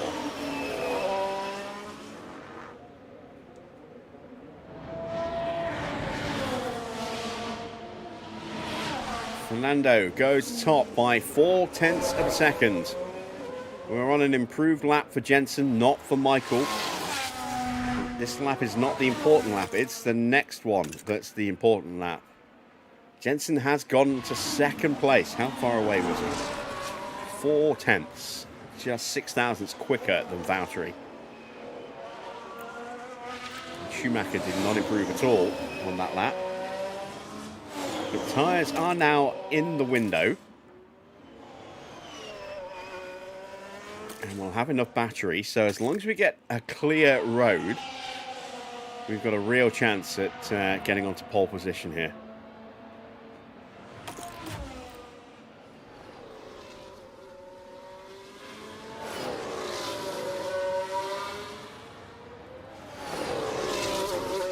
Perez has crossed the line slightly quicker than Pastor Maldonado.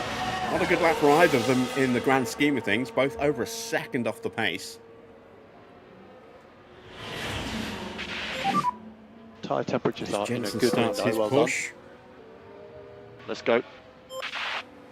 Timing-wise, this looks like this is going to work out beautifully, at least for Jensen anyway. Hopefully it will for Schumacher as well, because there's nobody coming out the pits in front.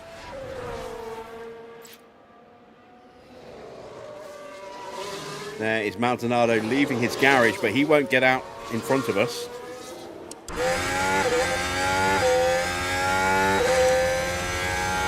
Not even reached the exit of the pit lane there. So, we go down up the hill from Sander Botts. Jensen does a 17.8 in the first sector into Massenet from Michael, who needs a lap here. Then Casino down the hill to Mirabeau, and he goes purple. Excellent stuff. Down the hill even more into the Lowe's hairpin. Now into Portier 1 and Portier 2. Into the tunnel. Jensen coming up to back for the split. And he's purple in the middle. Into the Nouvelle chicane here for Schumacher.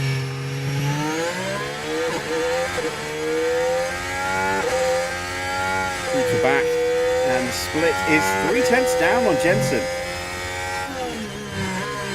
Didn't look like he got the great line he needed through the Nouvelle chicane as we go through La Rascasse.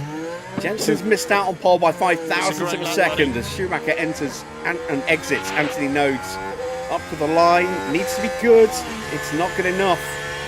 But it is second and third. Will we stay there? Schumacher, I think, will get bumped down a bit. But Jensen, who I was expecting to have a very much an indifferent weekend compared to Schumacher here today, has actually been outperforming him, which I was not prepared for. But hey, I mean, if it means we've got 2 competitive cars instead of just one, I'll take it. Maybe I should put the Vodafone cap back on instead of the Schumacher cap. Doesn't seem to be doing much for Michael.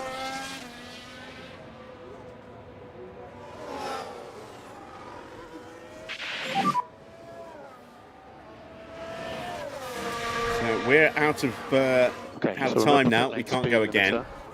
So stopping your marks. And then Let's see what Seb can do as he's gone 17.9 in the opening sector. Maldonado is not on pace to beat us.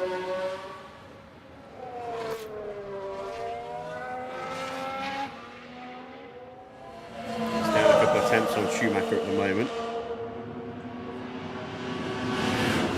line. He just go purple in the final sector. Oh no, wait, no, he's 20.1. So he was, yeah, he was down a lot in the opening sector. Vettel is flying though. Vettel looking to take pole position away from Alonso here. So Jensen's going to get bumped off the front row, I think.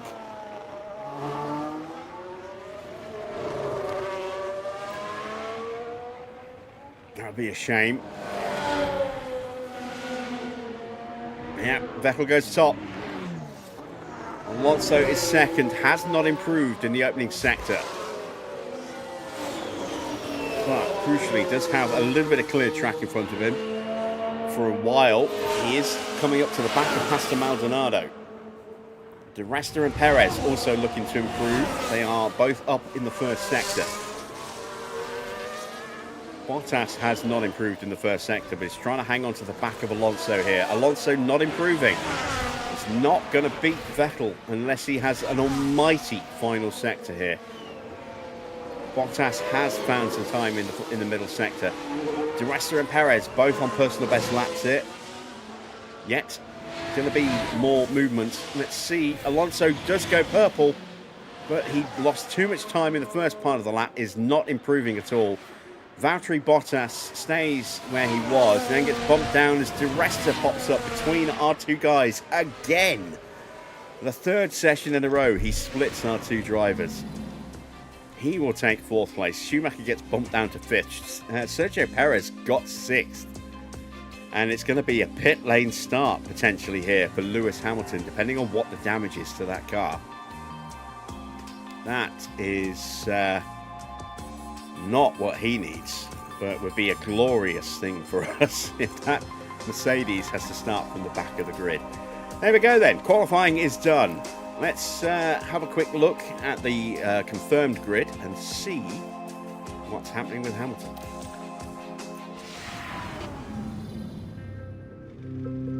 The streets of Monte Carlo are ready as the drivers now prepare for 78 laps around this historic track.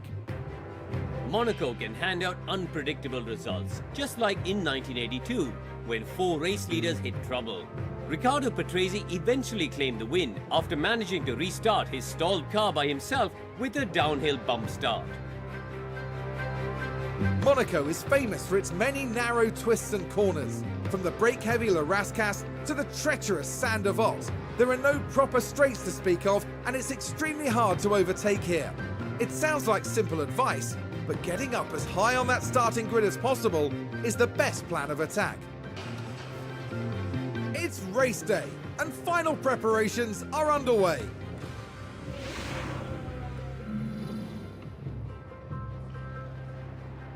Alright, let's take a quick look at the results tab. Check the starting grids, and Hamilton will start P10. Well, I say that. We've seen this before, where we've gone, he might have a pit lane start, and they said, nope, no pit lane start, and then he started from the pit lane anyway, so it's not 100%, but I mean, he's not scheduled to start from the pit lane, so we'll see how he does. I still haven't checked Jensen's setup, have I? Oh, there we go, we nailed it. Nice, very nice. So, what do I do with strategy? Do I go with a quick, aggressive start and try and maybe get an undercut? The one stop is definitely on. The one stop is absolutely on.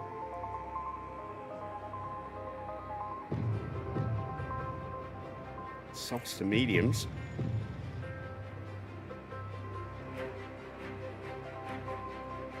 Looks to be the way to go.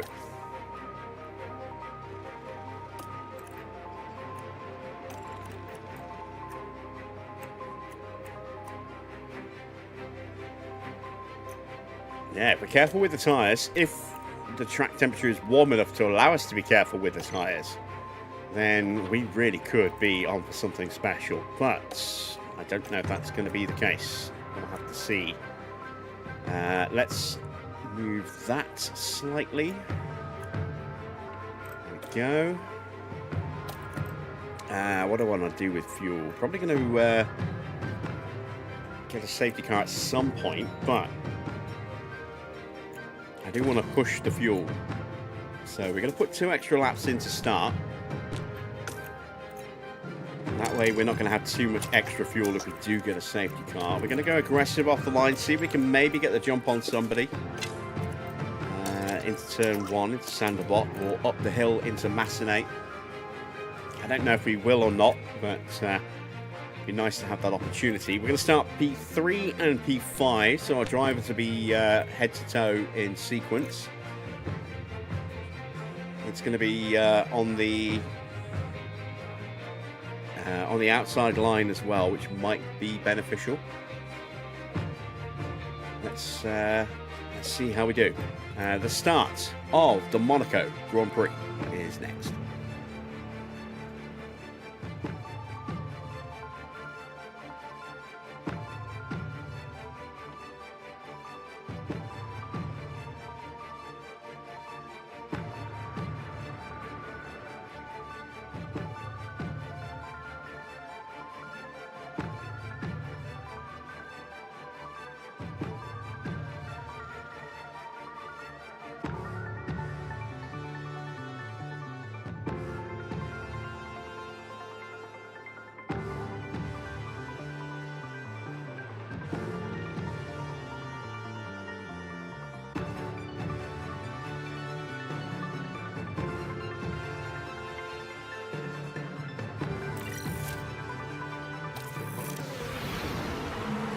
Final checks are being carried out by the teams, and it won't be long until we get this race underway.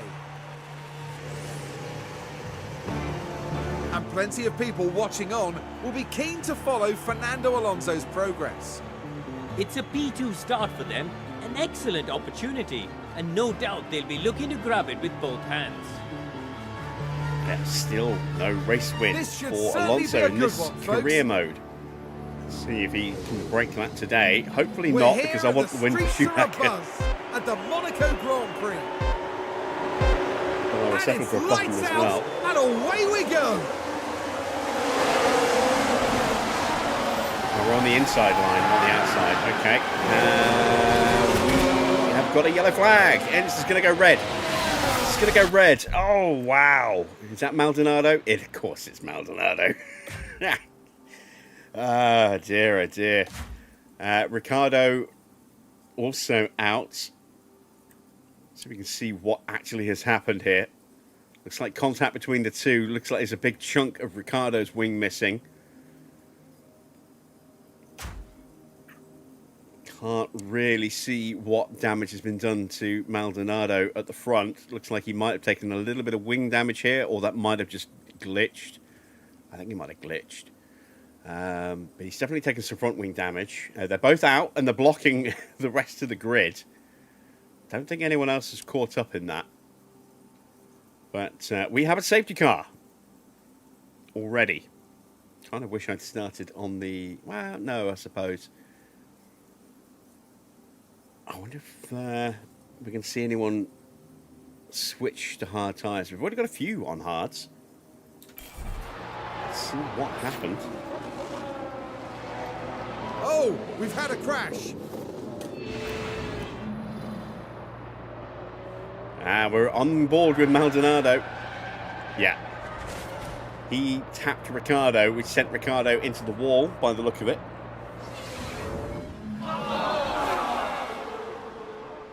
And then Ricardo bounced back into Maldonado again. Yeah, no surprise that it's Maldonado that has caused a big pile-up. The only two cars involved, everyone else managed to stop before, so no contact there.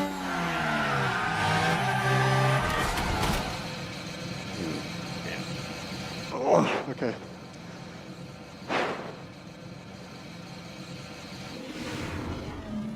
And while all that was happening, the crew in the garage could do nothing but watch on. It's all over.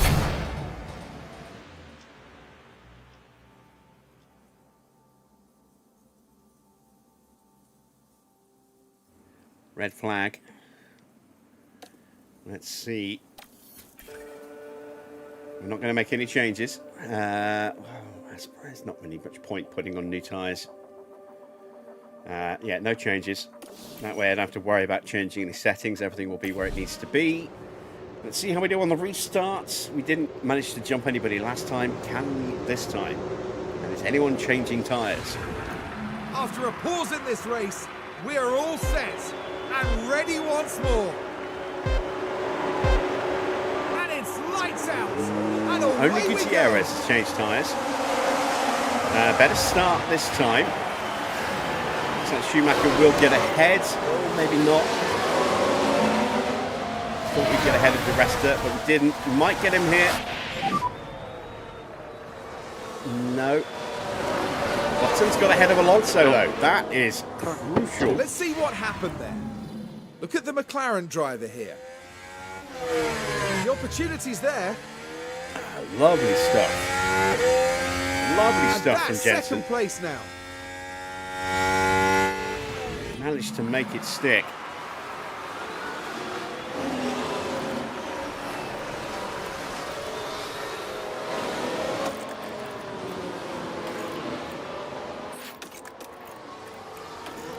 Do need to get past Vettel as quick as we can. If we're going to make this... Well, actually, no. Nice to get I mean, past. if it's a one-stop strategy, we don't really need to get ahead of them, do we? Key thing is to keep the tyre in good shape. Keep the tyre in good shape. I mean, it would help, but I mean, it's not critical because Vettel's going to be one stopping and we're on soft, so we're going to undercut him. And theoretically, we should be undercutting everybody, although it depends how hard Alonso wants to push. DRS. That is P2. Let's see if we can get Schumacher through. Alonso is now the car behind. 0.9. No, not this lap. Let's calm his tyres down. Put him into top up.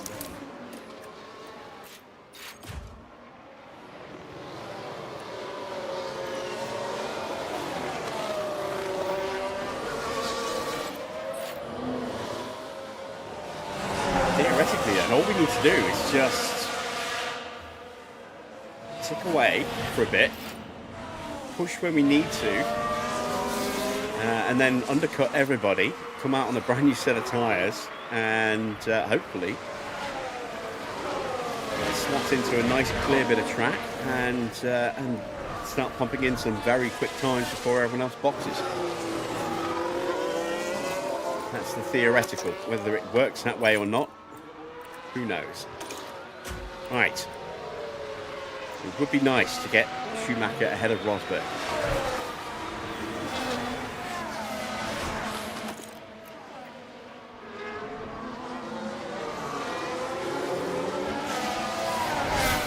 Close enough on this lap to have the run.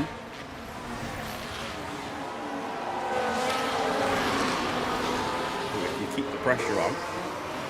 Battery seems to be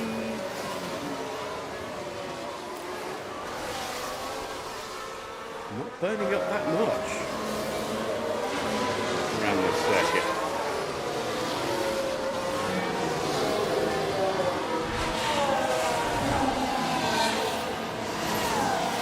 Jensen, another crack before he does run out of battery. Keep Getting pushing up the past. cars ahead.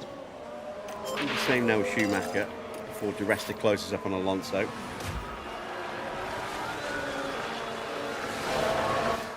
I mean, if we can control the pace from the front, that would be ideal. Not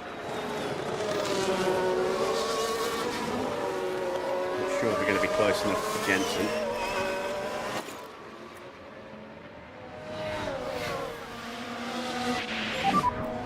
Might be. Good lap. That's Set a the good fastest lap. lap.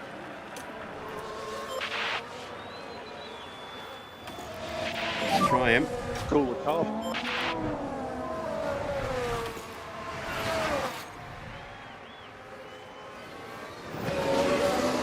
Close enough here.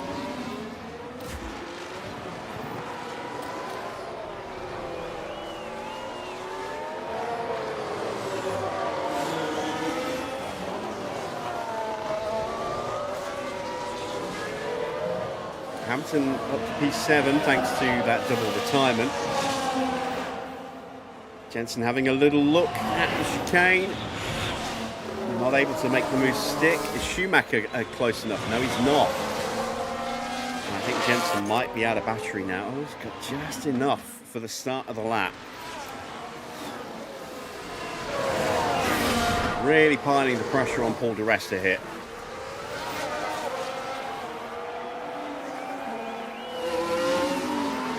Jensen is close this time.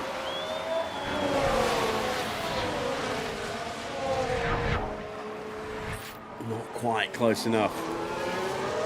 Schumacher's out of battery now. That's unfortunate. There's a chance. Ah, no, just couldn't get it done. There's still opportunities there. Very brave around the outside there Recharge on. for Vettel. Schumacher is through. He's got through on di Resta. Excellent stuff. Let's see a replay of that. Did he get in from Right, so Massenet? this was the fourth corner. Yes, he did. It's certainly inviting. And he was able to actually complete the move, whereas Jensen And the couldn't McLaren shut there the door with down. a beautiful And manoeuvre. Vettel powered around the outside, taking the inside line through Casino. And there we go. We have got ourselves through, and we should hopefully now try and close up.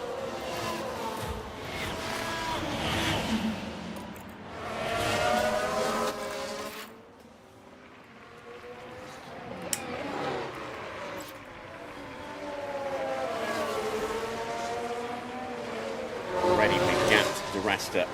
The pace potential on these soft tyres is higher than the hards for now. It won't be in about 20 laps time. That's why if we are going to get through, we need to do it Alonso quickly. may have DRS. I just don't know if we're going to have the pace, though, to get ahead of Vettel. As good as the improved car is, it's not quite Red Bull good. At least in terms of downforce, anyway. We've made some really good strides. Jensen doesn't have all of that on his car.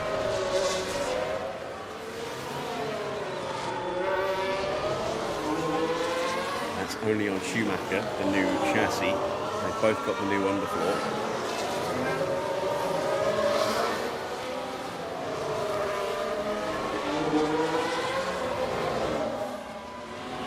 Still massively down on downforce. So we've got a VSC. Ooh, that makes things interesting as Grosjean has locked up and hit the wall at Mirabeau.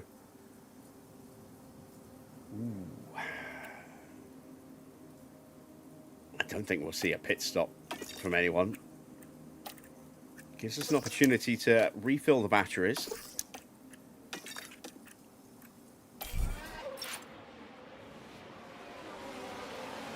Now, there's been an incident involving the Sauber.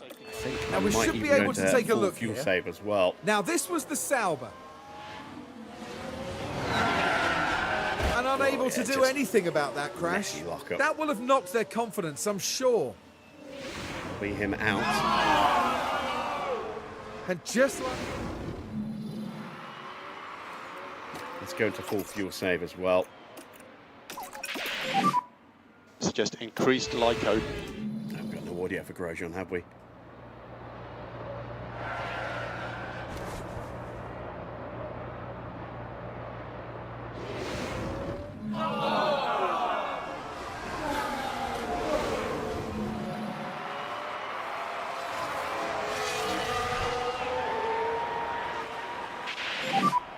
There's a car hit the barriers in pit entry. Drivers are okay, but there's a lot of debris on the circuit. Go very slowly, take care. Possible debris.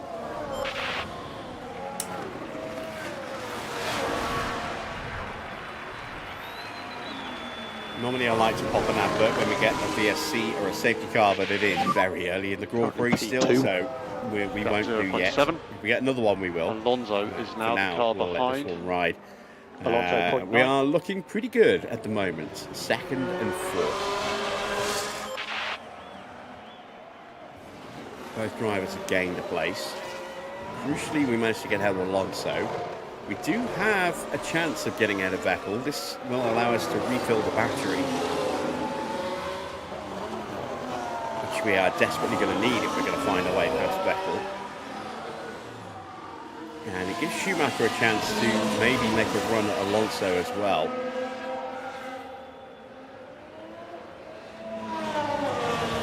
Bank a little bit more fuel so we can just push a long way.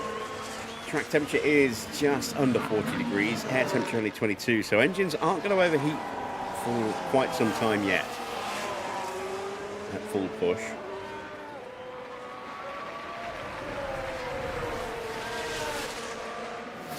This will allow us to be aggressive in the braking zones, particularly in those passing opportunities. Less so Sainte Devote, but occasionally there.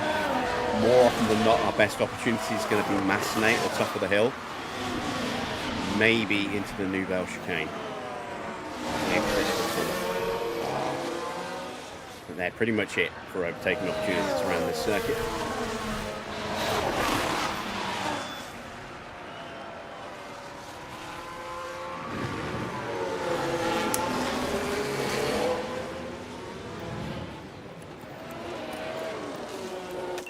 Tyres have cooled down a bit too much. Okay, let's see if we can get past.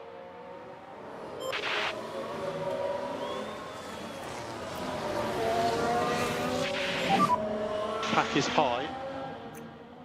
And they're going to keep dropping just because the pace is low. I don't think they would cool down that quickly. There we go. VSC is ending.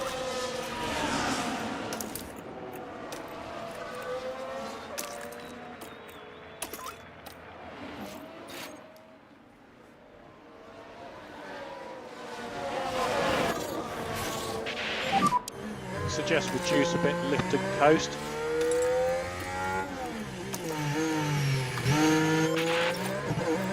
Already clean that turn off. Use to deploy. Right, we're going to get him. It's going to be in, into Massenet. We're not going to have the pace to get him into Mirabeau. Sorry, Sainte Devote. Maximum PU cooling. Not close enough this time round. Tyres not up to temperature yet either.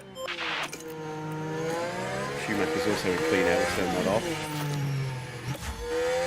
And he is catching Alonso. Nice 4-second gap now to follow the rest, so which shows just how important it was for us to get past him as quickly as we could. We have done that now. Overtake available. Get Jensen start closing back up again. Hopefully.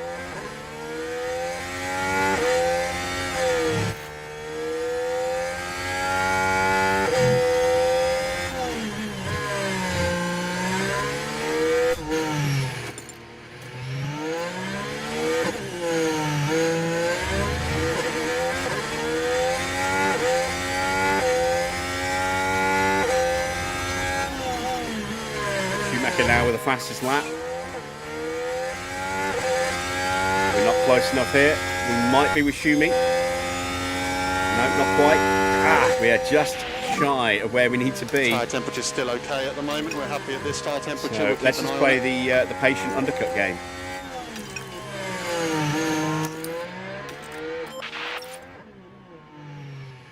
Staying close. If an opportunity presents itself, maybe we can take advantage of it. If not, say the fact that we're on soft and they're on hards mean we should, well, hards and mediums, means we should be stopping before them anyway. And then we've just got that chance to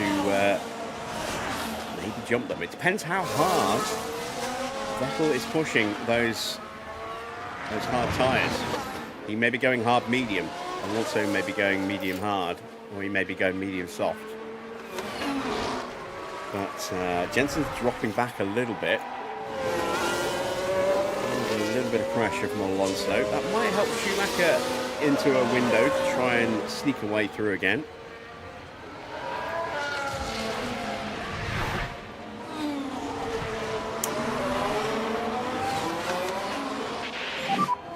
Time management all good so far. Here comes Alonso. Was he playing possum? I'm not using his battery earlier. We've got the grip. We're able to keep him at bay.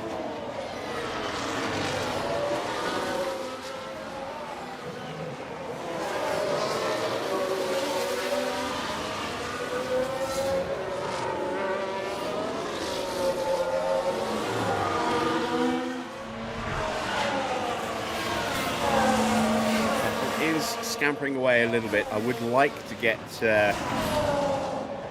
Schumacher ahead of Alonso to give Button a chance to go running after Vettel.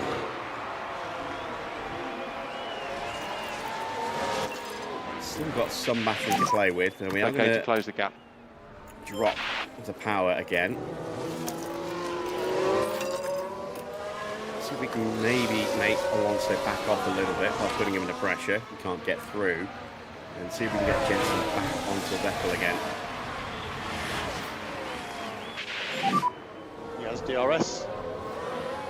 We're now 6.5 seconds ahead of the rest of them. The fact that we're able to stay here with the two main protagonists in the in this race, Alonso and Vettel, means that we are very much in the conversation for a double podium. If we were still behind the Resta, we can see the gap now 7 seconds between Schumacher and the Resta. We would be losing so much time that by the time we did stop, if we weren't able to get past him, we wouldn't be able to get Schumacher back up towards the front again. And Schumacher is very much now in position to have a run. Alonso just a couple of tenths. It's going to be tight on battery. There's no DRS now for Alonso. He's out of range. I think he was. Closed the lap out pretty quickly there. No, he hasn't got DRS. I don't think they're close enough here. They're not. Are we close enough to have a look up the hill, though? We are. Can we get the move done? Go on, squeeze through. Squeeze through. Good lad, we've got a yellow flag. Who's in the wall? Could be a debris. Kimi Räikkönen has made a mistake somewhere, but we are through. Oh no, it's a crash. Even in Teo? Is it Teo or is it Theo? I'm so used to calling Porsche Teo.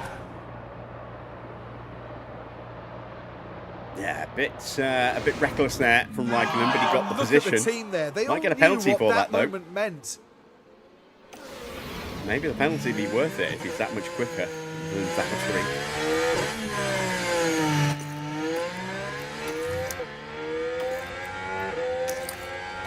Right, now we have to defend from Alonso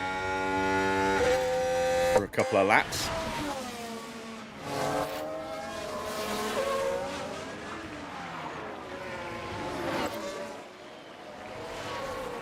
Yeah, Theo, okay.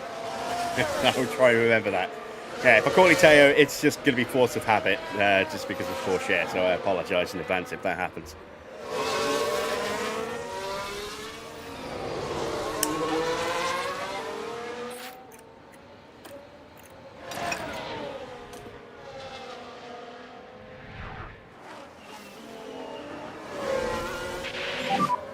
Pack is low. Can we stop Alonso doing the same to us? Oh, I don't know. He's got us back. Damn it.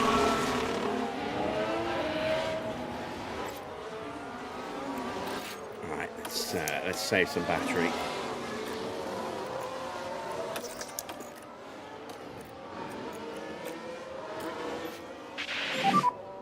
Okay, recharge on. It's happened many times. Yeah, I can imagine it has. Yeah.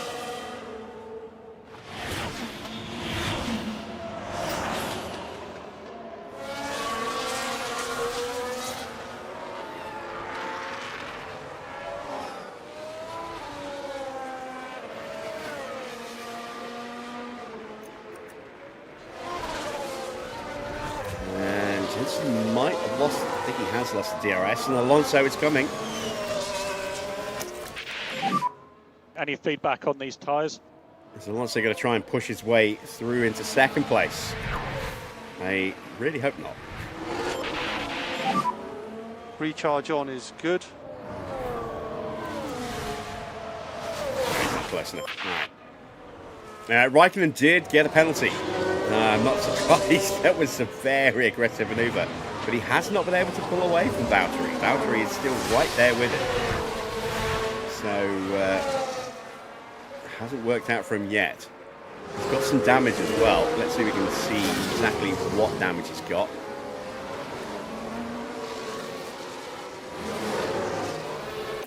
Ah, there we go. Yeah, he's missing half of the end plate on the left-hand side of his car there.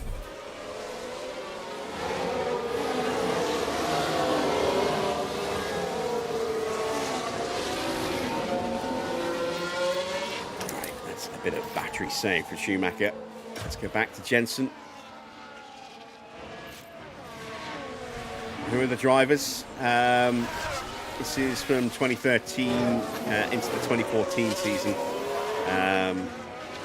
But not with accurate transfers. We just let the AI make their own mind up on who's signing for who. So, at the front of the grid, we have Sebastian Vettel, 4-time world champion. Won the title last year to make it his fourth. Jensen Button in second, the 1-time world champion. Won it in 2009. That's Red Bull and then McLaren. Ferrari got Fernando Alonso. We've brought Michael Schumacher out of retirement and put him in the McLaren. Then it's Paul Di Resta and Lewis Hamilton at Mercedes. Sergio Perez in the Caterham. Kimi Raikkonen in the Force India. Valtteri in the Williams. Jules Bianchi in the second Caterham. Adrian Sutil in the Lotus. Rosberg in the second Ferrari. Bruno Senna in the second Lotus. Nico Hulkenberg in the first of the two Saubers. Jaime Alguersuari in the second Force India, then Marcus Ericsson in the second Williams. Two Mauritius of Robert Wickens and Jean-Eric Verne. And then three retirements. Romain Grosjean in a Sauber, Daniel Ricciardo in a Toro Rosso, and Pastor Maldonado in the second Red Bull.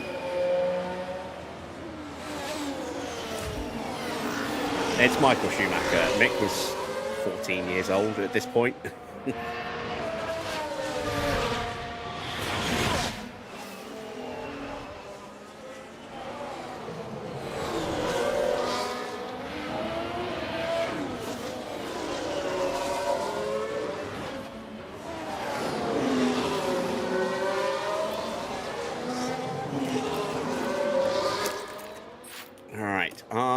Tyre performance is starting to slip a little bit. I see Di Resta is starting to close us down. Hamilton's got past Perez, so he's now up to 6th place. And Button is still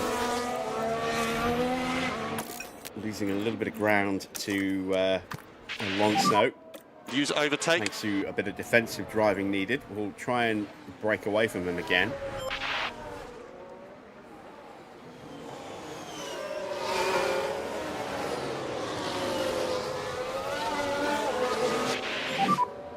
Has DRS.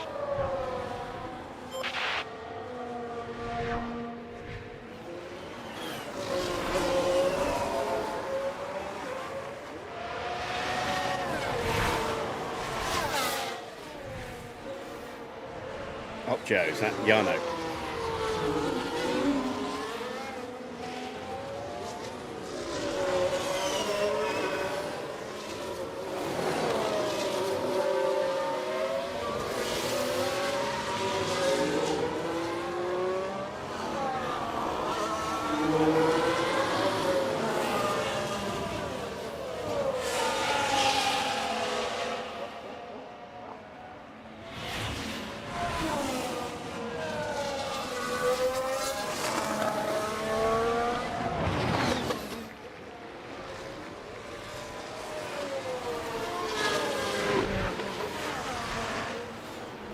Just about ahead of Alonso.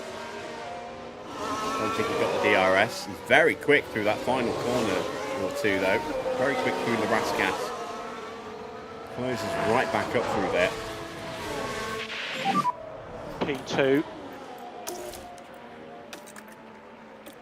And now we have to ease off a bit. Schumacher has closed the gap a bit. Alonso, the car behind. Oh, yeah, I know Opjo. 1.0. Yeah, I recognise the name, and I'm like, I didn't know he was a league racer. I was trying to think, Opjo, sounds like it. Oh, there he is. Speak of the devil, and he shall appear.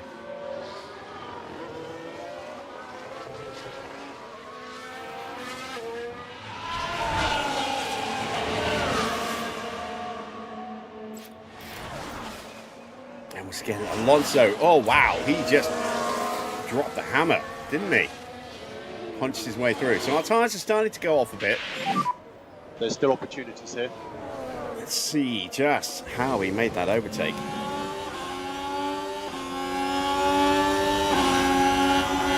Oh, he got a really good run and then straight on the offensive and punched his way through. Very good move from Fernando.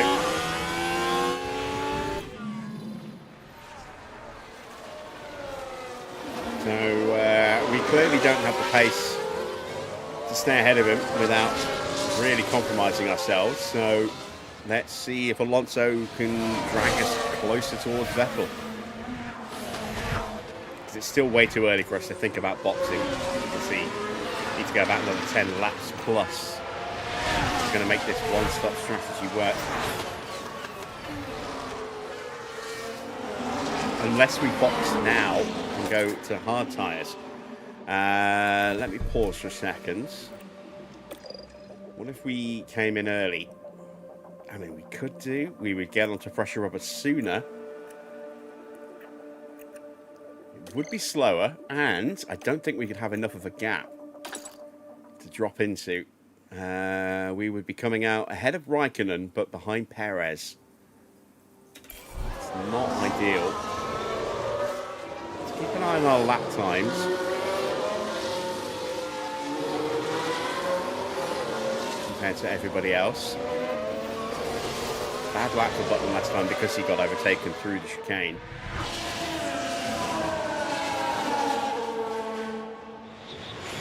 We're already out of range of Alonso.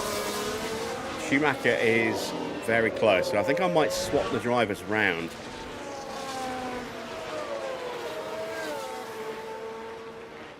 Schumacher has the extra downforce, so theoretically should be quicker. We'll see what they do on this lap.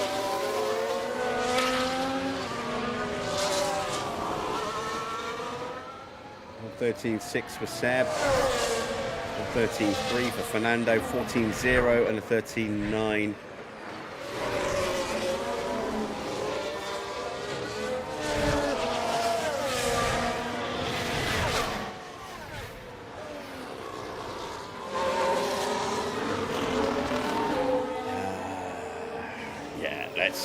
Let's switch him over.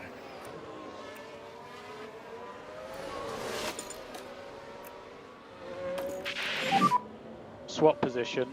Jensen is not able to keep up with Alonso, and Schumacher is being held behind him now. There we go. Let's see if Schumacher's pace is a little bit higher. Plus, our target for Schumacher is P3. And it's only P8 for Jensen, so we need Schumacher to be ahead if we're going to get that payout.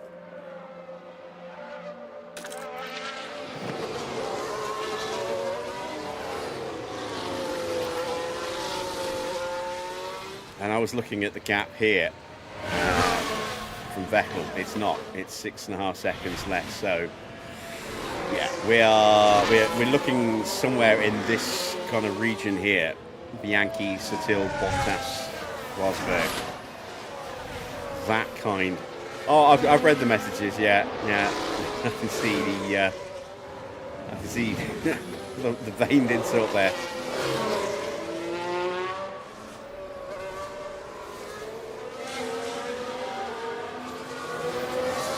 Apparently Theo doesn't think too much of your skills, Joe.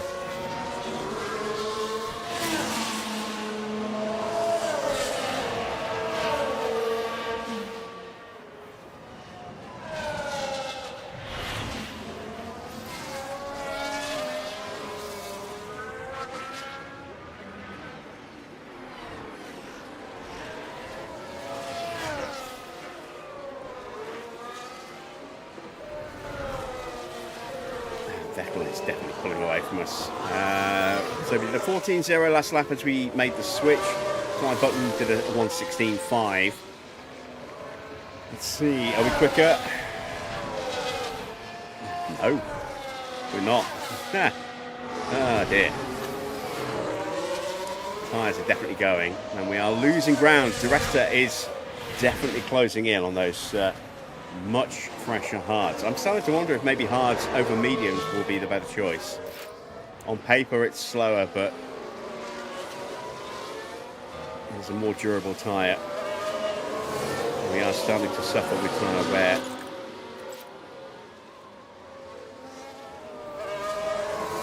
We're not losing out much time in terms of Alonso though. He's still kind of about the same kind of pace as us, so that's a little bit encouraging. Let's give Schumacher a bit of a push.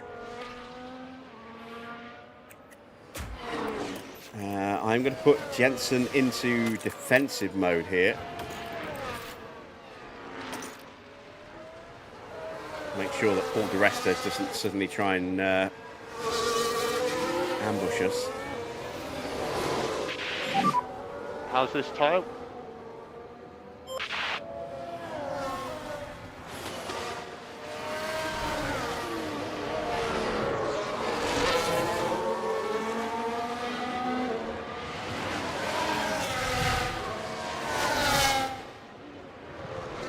Oh, he's trying, he's trying.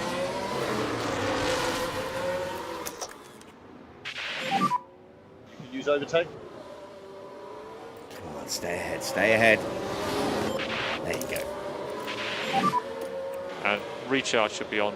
Hamilton's right there as well now, and look how quickly the gap is exploding as Jensen's gone into super defensive mode while Schumacher pushes. Gap now 3.7 seconds and climbing. So it's going to make it a little trickier for Jensen, but it's going to open up more of an opportunity for Schumacher to get out into some cleaner air, hopefully.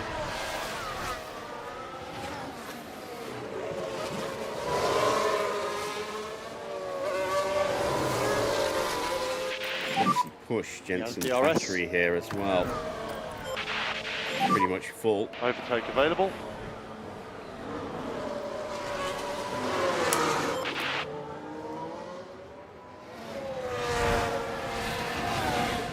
In the 112s. That's that battery push again. And also kind of matching our pace. Both of us slightly quicker than Vettel there, but only by 10.5 to 2/10.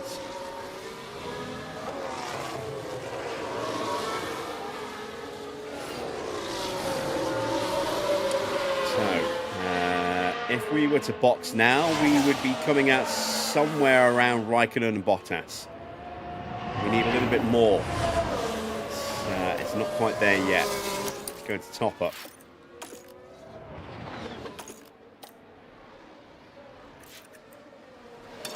I am going to go with hard tyres, I think. You need to push.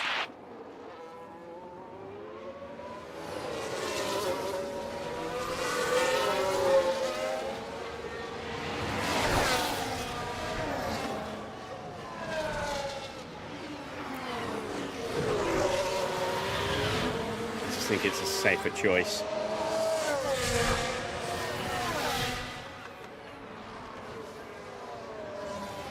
If we get stuck in some traffic, we won't lose the best, the absolute pinnacle of our grit too soon. And we should still have comparable pace after about 20 laps on them as well.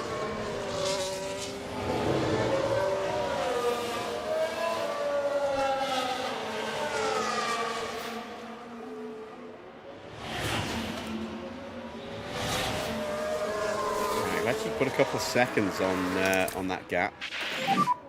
Recharge on. So Jensen is looking at getting out somewhere around Jules Bianchi. It's about 18, 19 seconds needed for a pit stop. Ideally 20 if you want to make sure you definitely beat them up the hill into out of Sandbot into Massenet. Because you can get out ahead of them, but if you are too close, then they will go roaring past you up that hill.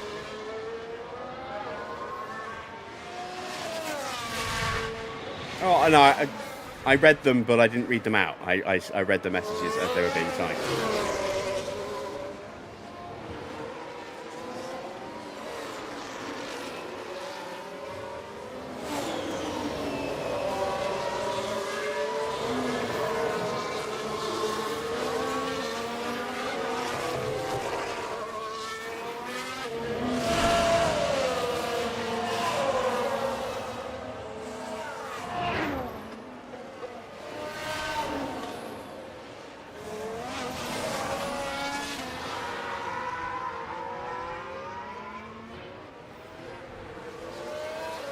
Schumacher's back within a 1 second window on Tyre Alonso. temperature management looks Like very good. Alonso's tyres are giving up a little bit, perhaps, as well. I mean, if he's going onto hard tyres, he's going to be in very soon as well.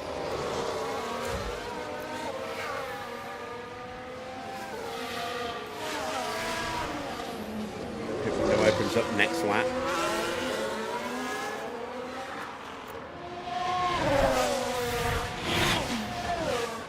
Track isn't quite warm enough for me to really spend a lot of time saving tyre wear on those mediums. Which is why I think the hards is not probably going to be a slightly safer choice.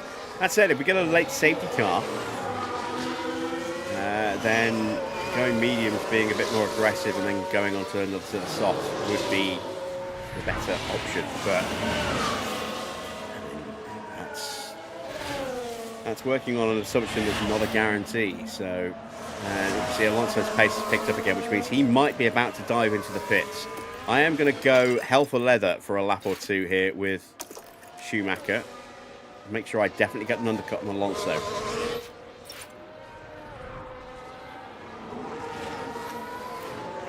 Should probably do the same with Jensen as well. Let's attack.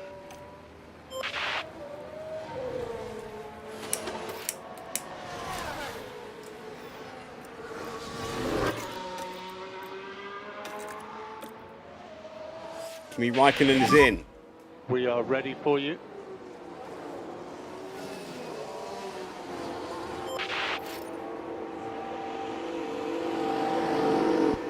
It's got a 5-second penalty to serve. Jaime Alguersuari is coming in as well. That's Raikkonen's teammate. Oh, it's a wing change as well. Is Alguersuari going to have to stack, or is he going to be cleared? Oh, look at that timing. That was perfect, and an excellent second stop there. That worked out beautifully.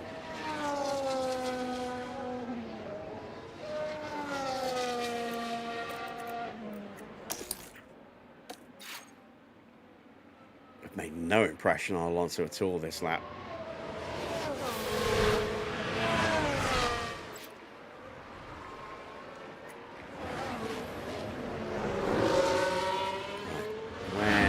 Gap-wise, they're going to come out hopefully ahead of Valtteri, but behind Perez.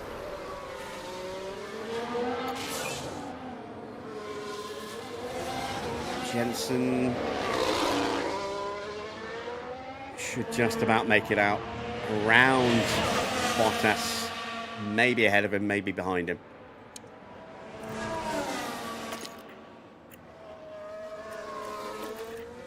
Right, we're going to box Jensen next lap. Use the overtake button. We're going to go one more lap on top of that for Schumacher. In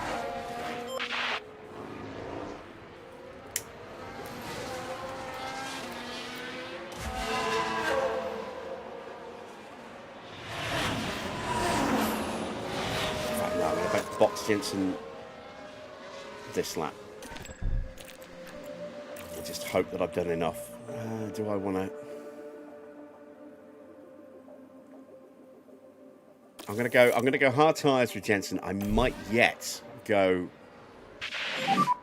medium tyres for Schumacher. I'm not sure. still umming and ahhing on that one. Hard tyres makes sense, but it is slower. And I've got wiggle room on performance with Jensen here today, but I don't really have wiggle room on Schumacher. Has to finish at least third. It's a decent stop, 2.2 seconds. How are we going to get out in front of Valtteri, who is rounding the final corner? It's going to be tight. Rosberg's into the pits. I think we are basically... I don't like this. I don't like this. Is he going to get me up the hill? He is. Damn it. Damn it. Next car is Bottas. Nah, we did not need that at all. Let's hope we can get past him quickly.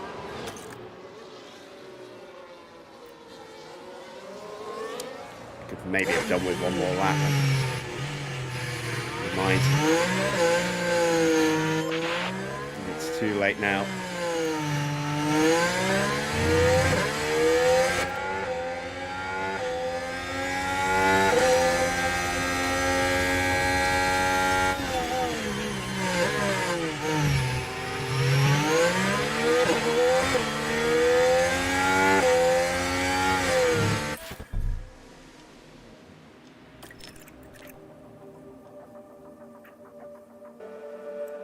I'm going to stick to my initial gamble, but we're going to box a lap later for Schumacher.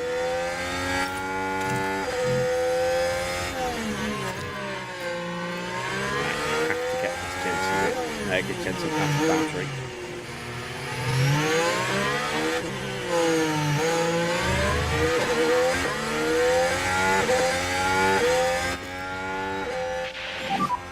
Pick clear air if you can.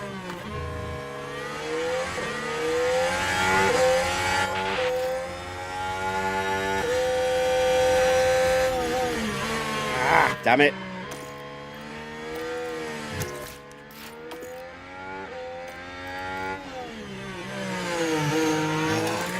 Let's get this move done. Recharge on.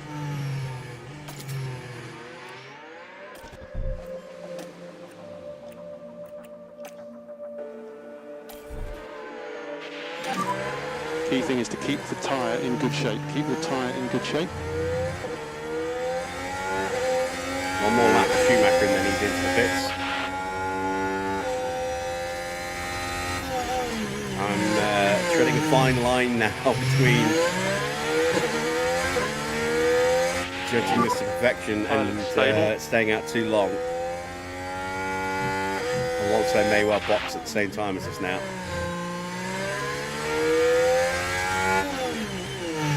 We'll see. It all depends on what Alonso is going on to tyre-wise. He could be going on to softs, which means he'll be out for a little while longer yet. Jensen is stuck. Okay, keep looking after the tyre.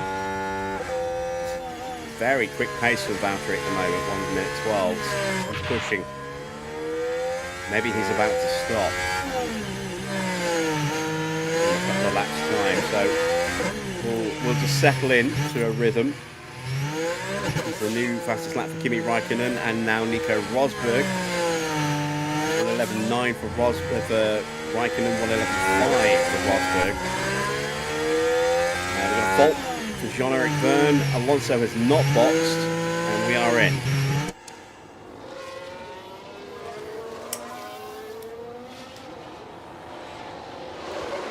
Oh, and Hamilton's in. Hamilton on mediums as well.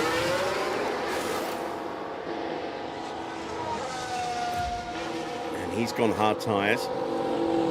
2.4 second stop's not bad. There goes Perez. I was hoping we could get out in front of him. We are going to be ahead of Valtteri. There is Valtteri. There's Jensen. Let's get these tyres up to temperature.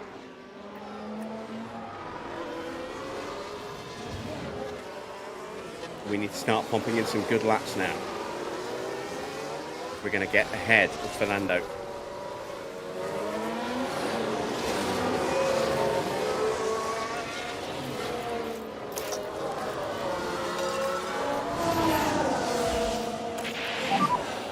overtake.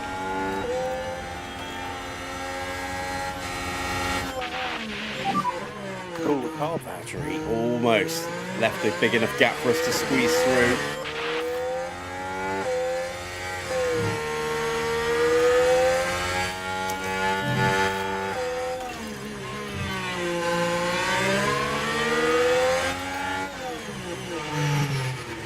All over him. He needs to get through now.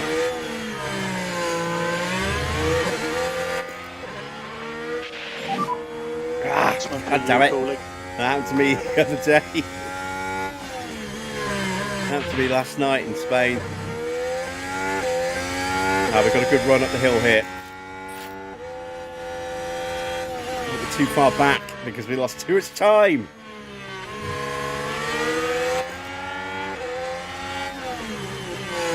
It's pretty much impossible to pass here now, unfortunately. Maybe we can get him through the tunnel. Schumacher's right on the back of Perez again.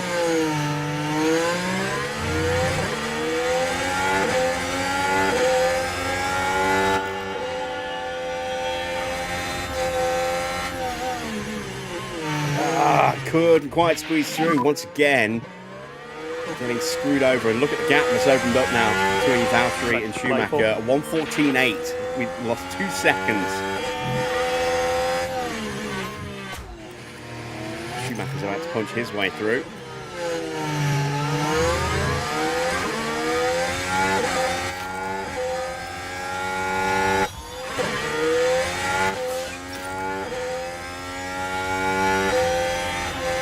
That's the new fastest lap of 1:10.9. That is quick.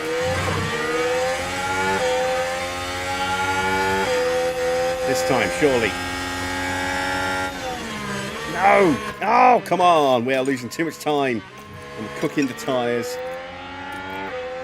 Ah, this is frustrating as hell. And we haven't got past Perez either. Somehow he has stayed ahead of us. Recharge on.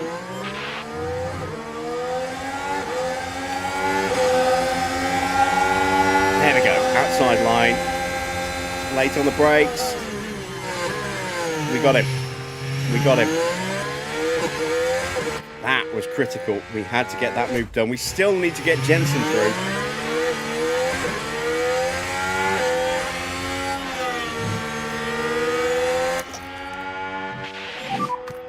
Okay, use deploy. Keep putting the pressure on. Let's try and push up. Alonso's in the pits. Ah, he's going to get out in front of us, isn't he? Where is he? We've got to run this time. Get alongside him. Yes! There's Alonso. Damn it. Jensen lost too much time behind Valtteri. And Alonso went hard tyres. So our chance of getting in front of him now is pretty much gone. Okay, recharge on. But Schumacher is very much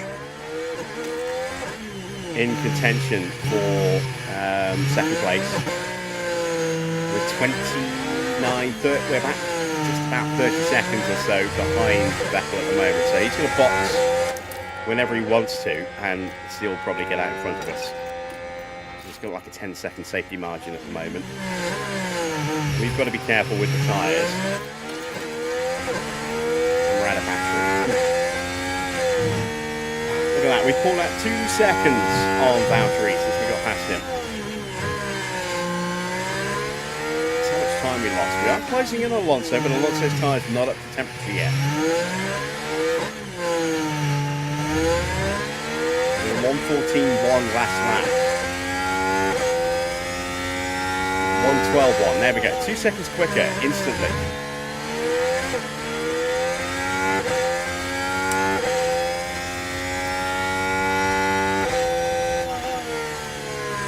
So close. We were so close to getting both cars ahead of Alonso, but just coming out behind Valtteri. Absolutely ruined Button's chances there. Unfortunately, Houghton is now the one stuck behind Valtteri.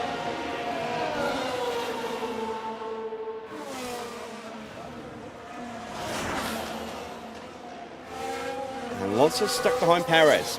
Let's see how long Perez can keep Fernando at bay before he boxes. Hard tyres, so could well be going a long time before he does come in. Oh, well, no. He could be, but he's not. He's in straight away. Damn it.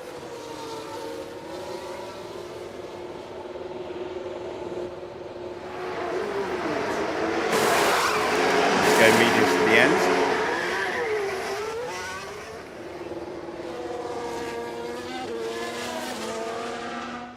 Question now then is how long are Di Resta and Vettel going to stay out? Di Resta, we are comfortably inside the pit window and we're lapping a second a lap quicker as well on both of them. So Di Resta will come out behind us and he will almost certainly come out behind Jensen as well. Probably even behind Hamilton if he stays out too much longer. Vettel at the moment can still box and is borderline able to get out in front of Di Resta at the moment. So we need things to work out in our favour a little bit if we've got a chance of getting ahead of Vettel here. We need him to stay out really long and be slow.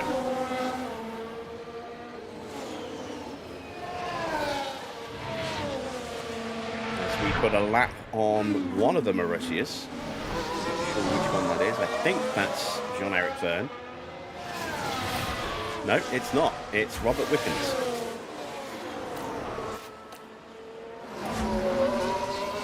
Bruno Senna into the pits.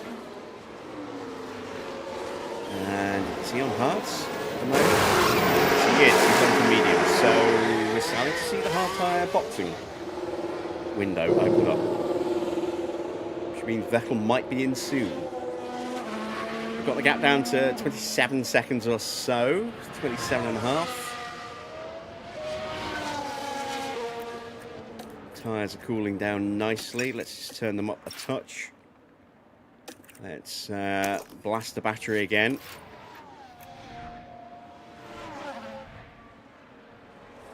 Jensen settled into a rhythm.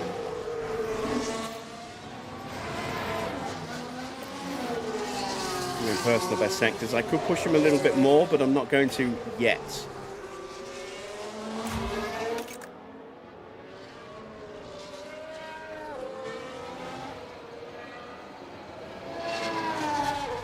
I mean, our target for Jensen is 8th. A top 5 finish would be fantastic. We're on for a top 4 finish at the moment, depending on what happens with the 2 Mercedes drivers. The rest will come out behind Button. He is about 13 seconds ahead of Button at the moment.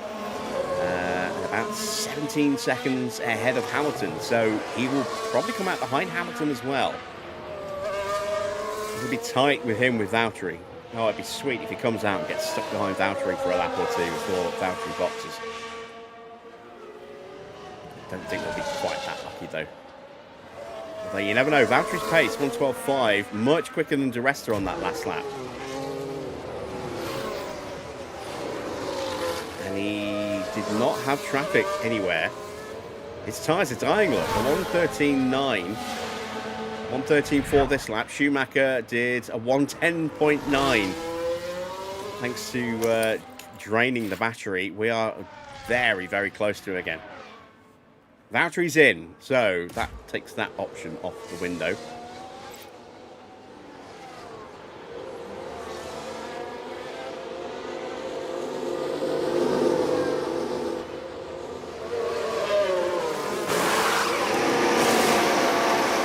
let's stop there. Vettel coming round towards the end of the lap. Is he going to box?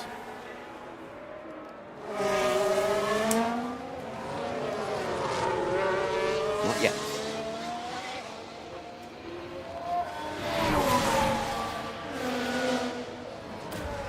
What about the rest of it? We are just 1.5 seconds behind him now.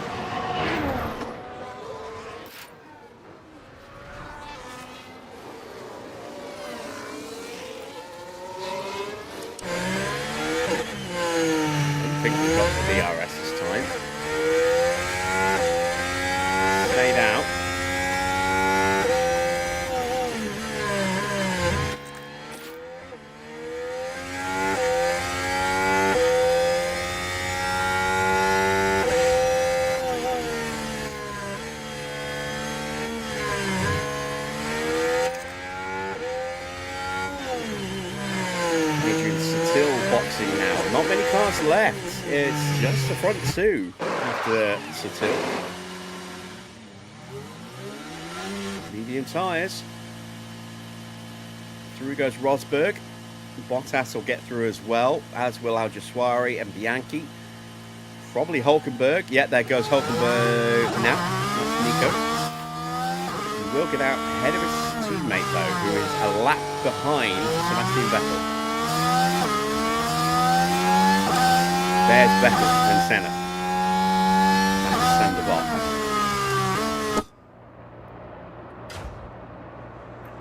Oh, we've got an opportunity here.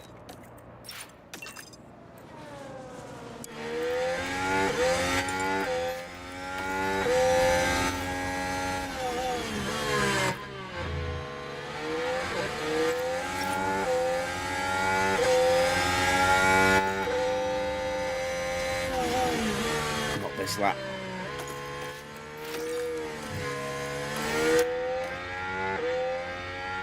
We need to get past him quick if we want to have any chance of getting ahead of Vettel when he boxes.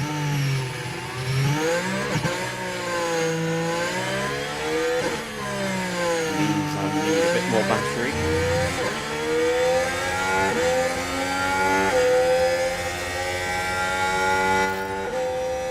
Ah, Vettel's in. So Vettel will get out in front of us. We can't stop that now. The gap is too big. So we're not on for the win unless Vettel makes a mistake or we get a safety car that punches everyone back up again. Vettel will be too quick.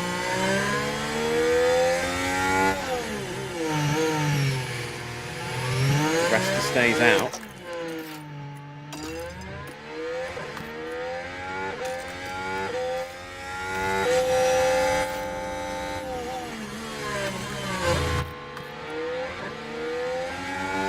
There is Seb.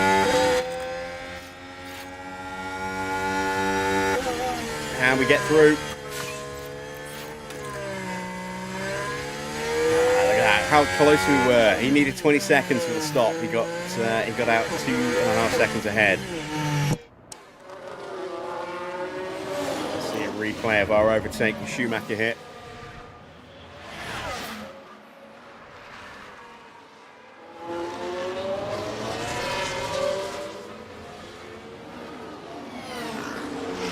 Very nicely done. Give Jensen a bit more pace now. And his battery is full. We've got Hamilton very close behind, and I don't like that, so let's push. Trying to get as close as I can to the back of Vettel before I have to ease down. Use overtake. Not going to get close enough.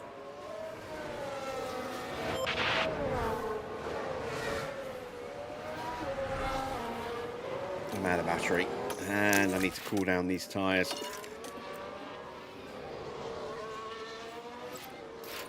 All right, Di Resta's still out. Has not stopped yet. There is Hamilton putting the pressure on Jensen.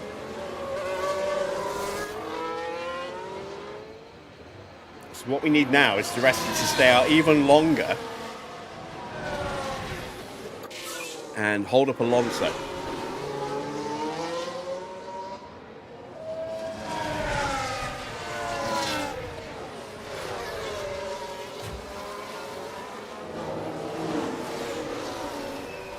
Back marker in front of us.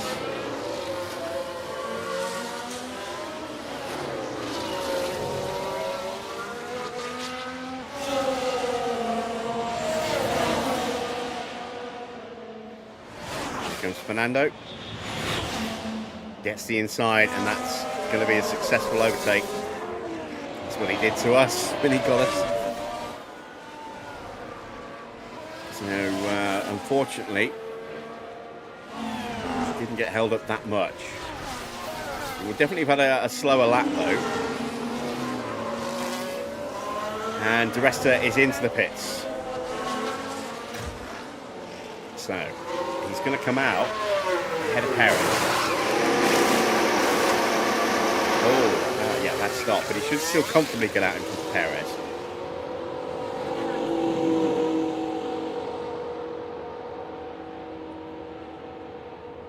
We are struggling with Hamilton. He's not falling away from us. Still within that 1 second window. So Di Resta through Sanderbot. There is Checo.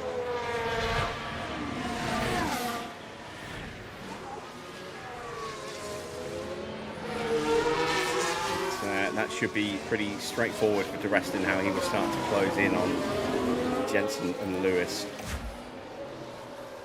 We're now 4 seconds behind Seb. Pace for the win just not there, unfortunately. Got a little unlucky with the traffic. We needed something special if we were going to get the win tonight, I think. But second place is going to be our best result of the season. I will happily take second place and our second podium of the year.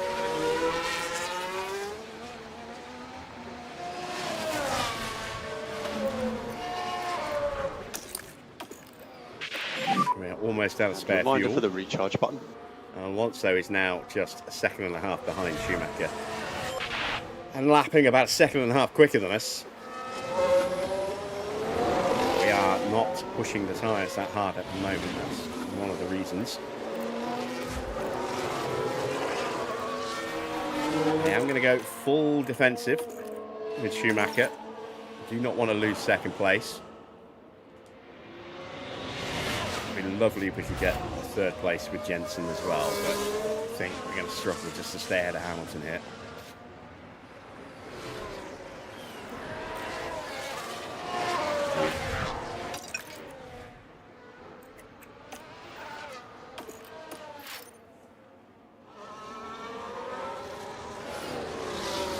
So, not a bad Monaco Grand Prix for us so far.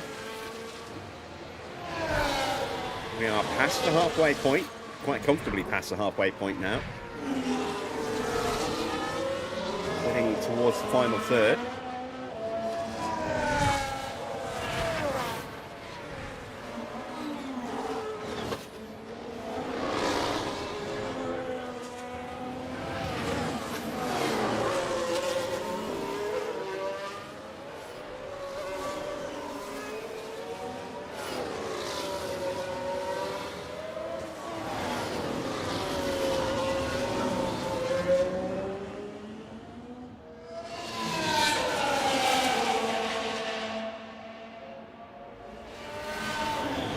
Inside 1 second,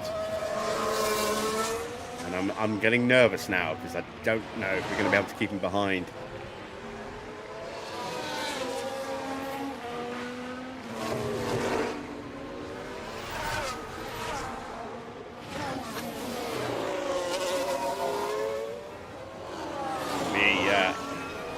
The Grand Prix for the last third of the Grand Prix. We are now. At the end of this lap, we'll be at 2/3 distance.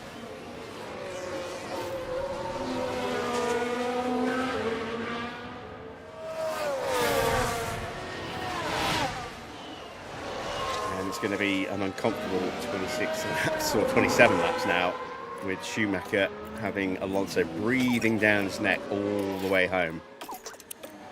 We're out of spare fuel. New fastest lap for Paul Di Resta, a 109.8. We've got the gap to Hamilton down to just 10 seconds now. More lift and coast. Very quick lap there. Almost 3 seconds quicker than Hamilton on that last lap, although that's not sustainable pace. We won't be that quick all the way through.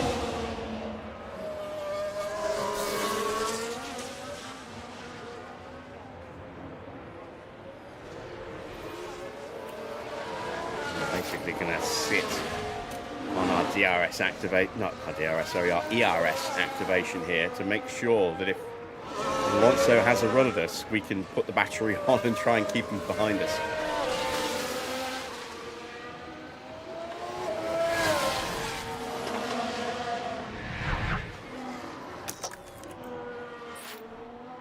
Just need to get a good enough launch up the hill. There we go. Little squirt of battery. He has pulled the move on us twice now at the tunnel. So we'll have to be wary of that as well. Hopefully we won't have to burn the battery there, but I'm going to turn it on just in case.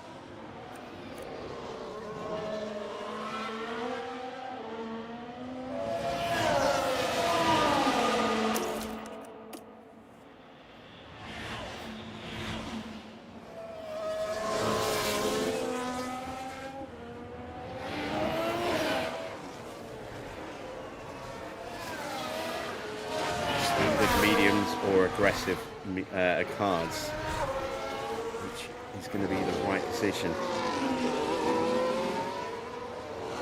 Pretty evenly matched pace-wise between the two of them. Schumacher's pace being compromised ever so slightly, given that he is in full defence mode now with Alonso right behind him, but a couple of squirts of battery, and we're into the 111s again. Hamilton once again all over the back of Jensen. Overtake available. I think we need to put Jensen into always defend now as well. Try and secure 4th place. And recharge on. So uncomfortable final third of the Grand Prix for both of our drivers here.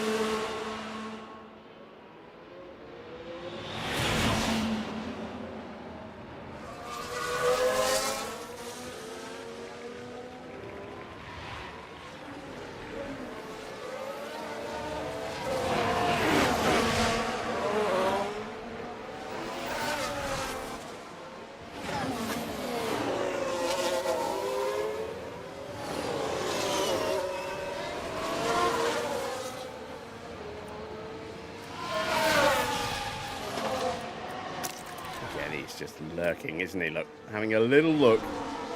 Not a serious move, but just letting us know he's there.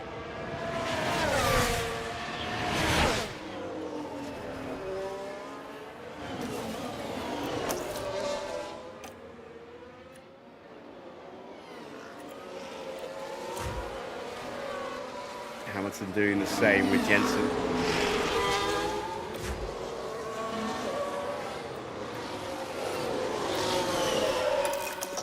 Push the batteries because they're both almost full. Let's see if we can just up the pace a little bit. Use overtake. Maybe get a little bit of a gap.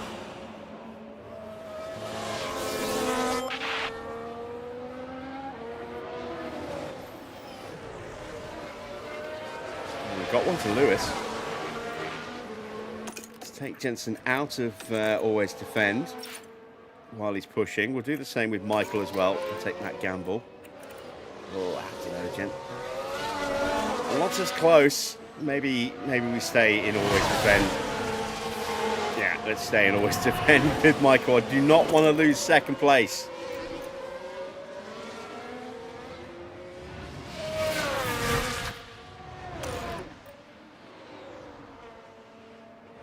Jensen has gapped Hamilton for now.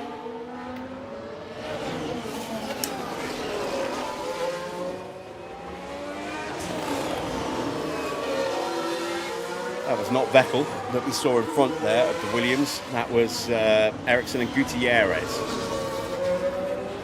Gutierrez in the Toro Rosso.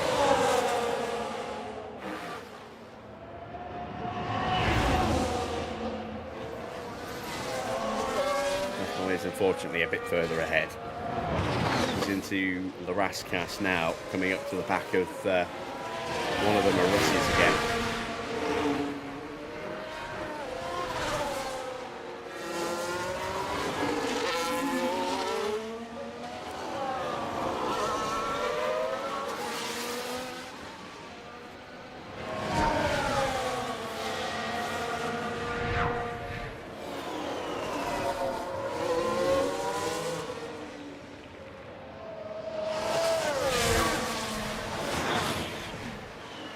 Price.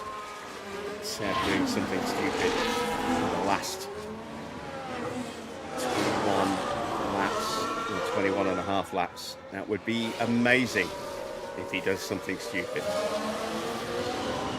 It really would.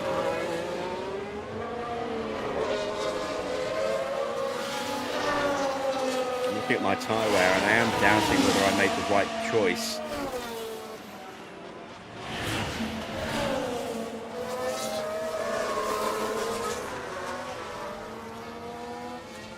I think we'll be okay. It's not wearing out very quickly, is it, around here?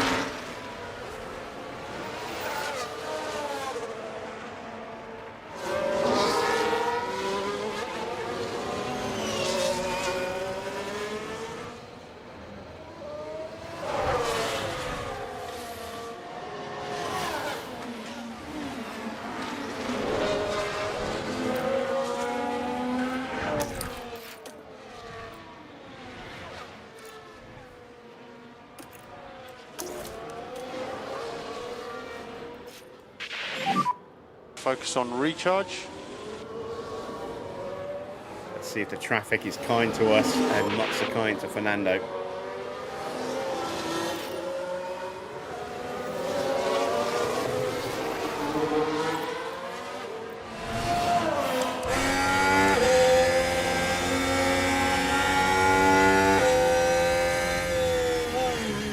Both lost a little bit of time there.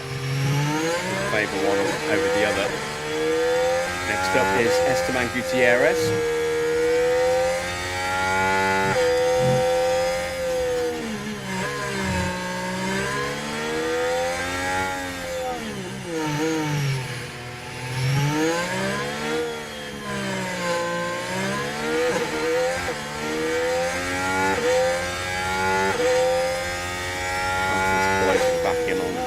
Very quickly. As always defend. Oh, we've got a yellow flag. Hulkenberg is out. Like is this going to be a safety car? Trouble. He's crashed at Portier. Oh, he's not out. He's just Sorry about that, guys. damaged his front wing, so he'll be able to limp back to the pits. Depending on whether he's got other damage, he might be able to change that wing and go back out again, or he might be out completely, but he will there's a limp car his in the way back barriers. to the pits. Watch for debris.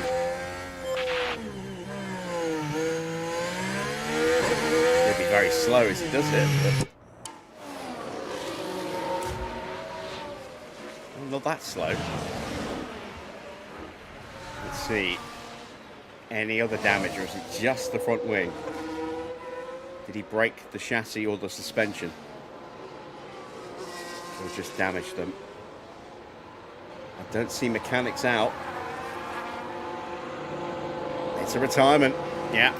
Too much damage to that car. So he is out. So both Saubers failing to finish today.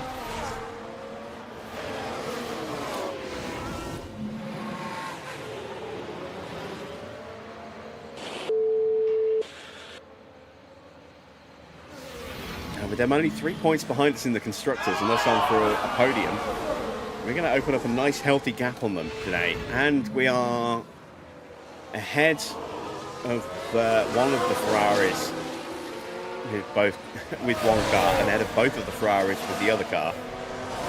So we will close at them. We're ahead of both of the Mercedes drivers with both of our cars. Points-wise, we could be on for a very, very good day here in the Constructor standings.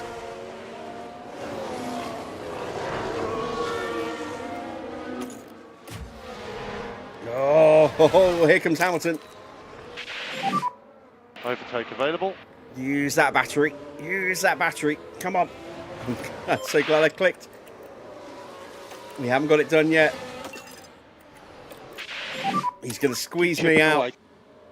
Oh, damn it. No. Just reduce a bit, lift and coast. Hamilton gets ahead of us.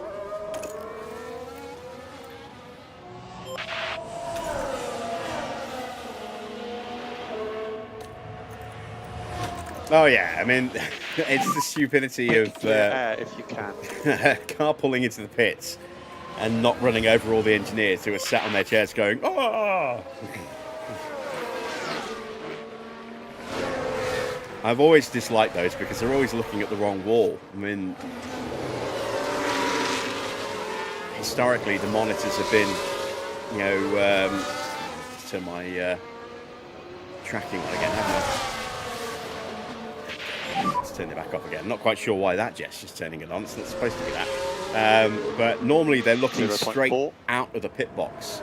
plenty At of least opportunities. historically, that's how it used to be. To be fair, I haven't actually paid that much attention to them recently. But I think that's pretty much how they do it, because they're sat on chairs waiting in the garage, waiting for Currently the cars to P4. come in so they can just literally jump Car up ahead of and you go is straight Alonso. out and do the pit stops.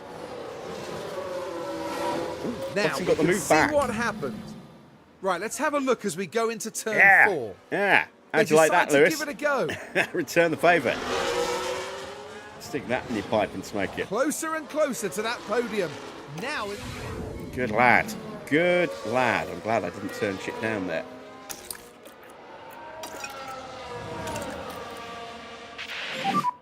Recharge on. We are still keeping Fernando at bay. But Hamilton and Button, it's a bit of a wake-up call that this is not yet over. It's not yet done and dusted.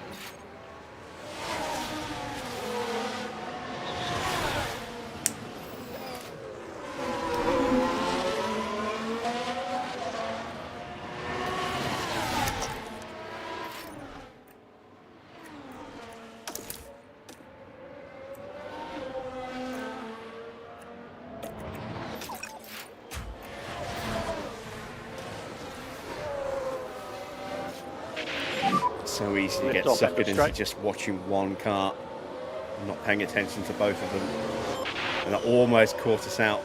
Well, it did temporarily catch us out with Button there, but we managed to get him through again. On the battery again. As Alonso has a little look. Yeah, he is still wanting to fight his way through. Let's see if we can drop him. Even if it is just temporarily.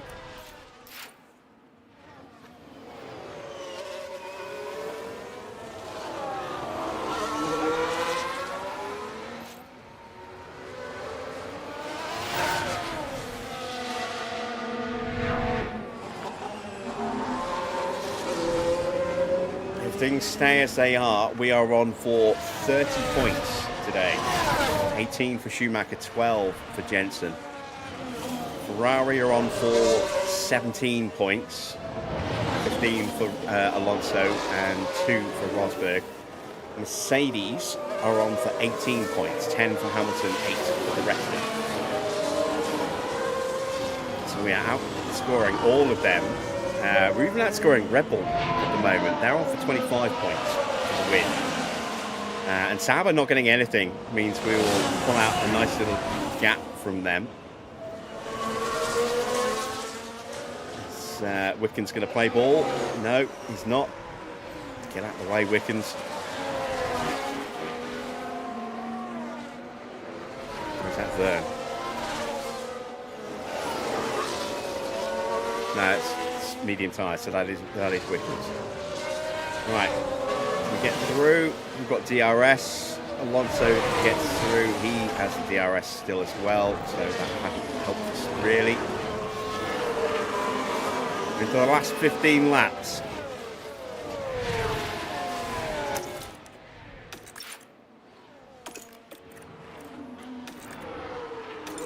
Tyres down to below 60%. And Di Resta has caught the back of both of us here. There he is. So that might actually take some of the pressure off Hamilton. Sorry, off Button. If Hamilton has to defend from his teammate, that would be good for us. I'm going to try and capitalise on that by sprinting and leaving those two to fight each other. Let's see if this works. It might not work. Use overtake.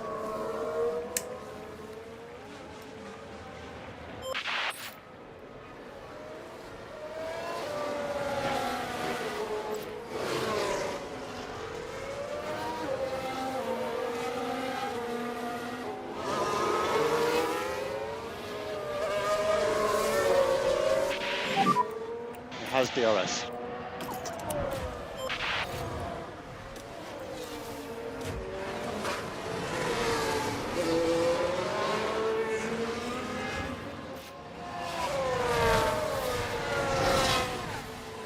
don't know if Di Resta's got enough tyre life left now to really seriously challenge Hamilton. He will have pushed hard to set that fastest lap and also close in. We've got some traffic coming up. That's going to make things interesting. Things go wrong for us here.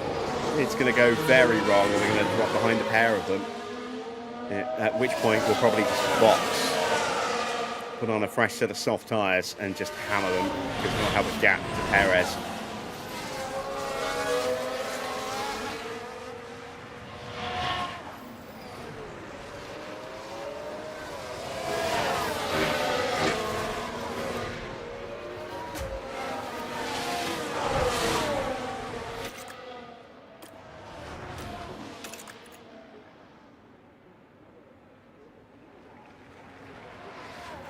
So still lurking. It's like a shadow. Just can't get rid of him. Same to Hamilton. Not able to shake Hamilton at all here. Free charge on. No, not avoid high-risk curves. Okay, Always keep defend. looking There we after go. the tyre. And here comes that traffic.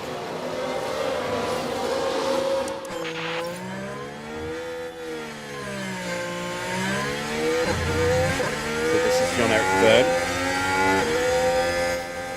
No, that's Wickens. It's a separate car, isn't it? Held blue flag. Schumacher we went past Wickens with earlier. Button is not going to get past Ericsson here. Yeah, Wickens is a lap down on Ericsson at the moment, even though he's right behind him.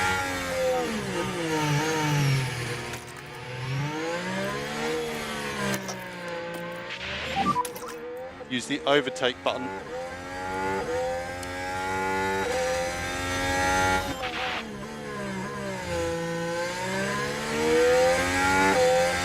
Slightly compromised. Rosberg definitely compromised a little bit as well. And we've got a small little bit of breathing room.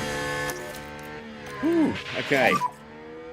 Everybody recharge on. Now, maybe they'll start fighting each other, or maybe they'll just follow each other right into my exhaust again.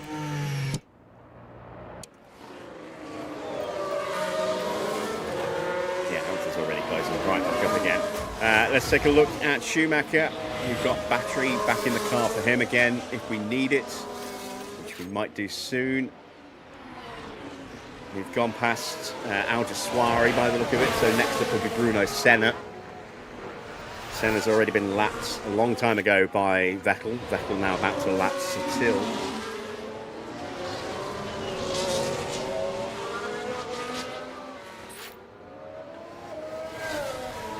.11 laps to go. Still on target. And I think those two are now getting in each other's way. Let's see if Button can just stretch his legs a little bit here.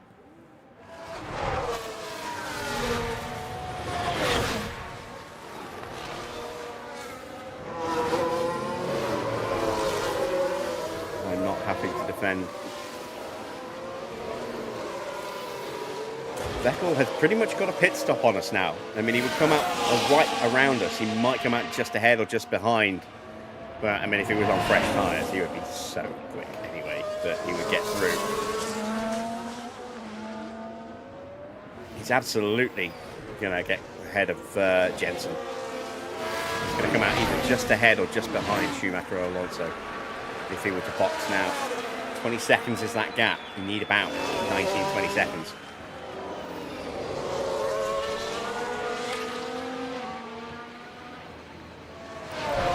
Full battery again, 10 laps remaining. Just about full battery.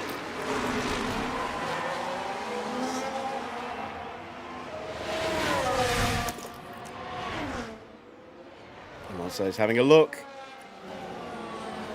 Come on. Keep it in there. Keep it in there.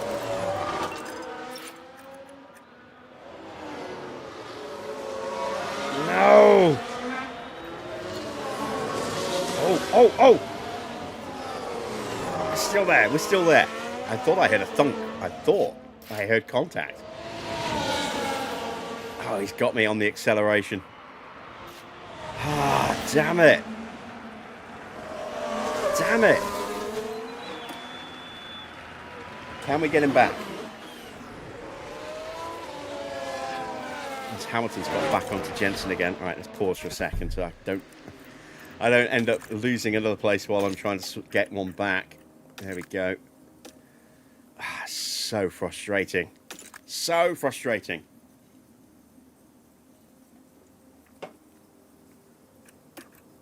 All right, we need to get him back quickly here.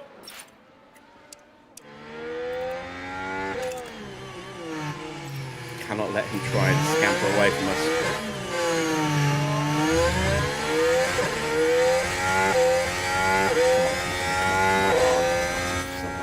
Alexander Bott. It's going to happen in Massenet if it's going to happen anywhere. We're not close enough, I don't think. We're not. And I can't keep this up for long. Battery-wise I can, but fuel and tyre-wise I can't. And we've got a back marker in front. Bruno Senna. We are closing down him very quickly.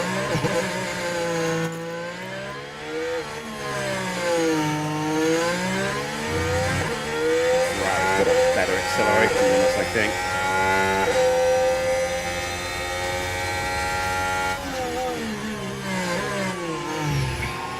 We're going to be denied second place, aren't we?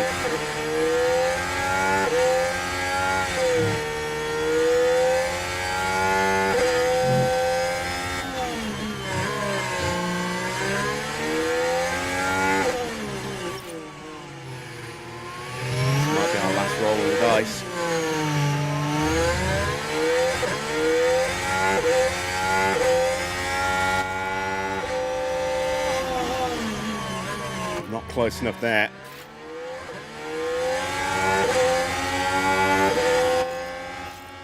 Come on, come on. Squeeze through. Go on, go on. Yes, we should be able to hold that.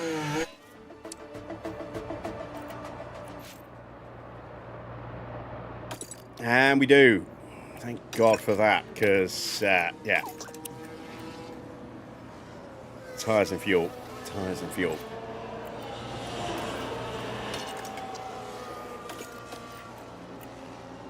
Back into always defend.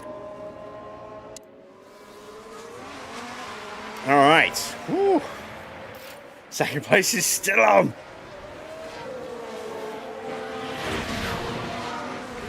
We're more than a pit stop behind now on Vettel. So he could box. If he gets a puncture right before the end of the lap, he could box and probably still get out in front of us. If he gets a puncture right after the pit entrance, he's out. I don't think we're going to be that lucky. And Alonso's back right off.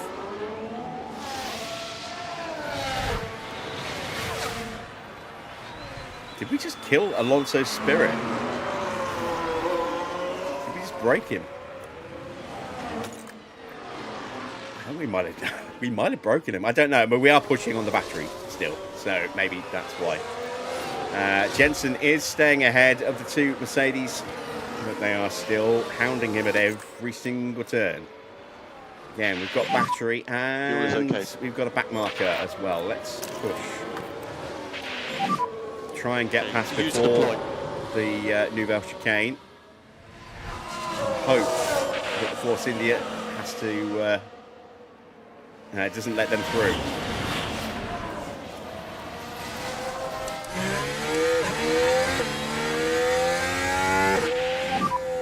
How's this tyre? Nice. They're going to be stuck behind him all the way through to the end of the lap now. No, maybe not. Damn it. All right, into top up. Just a 1.3 second gap still. No more back markers to rescue Button here. I don't think they're going to catch Senna in time.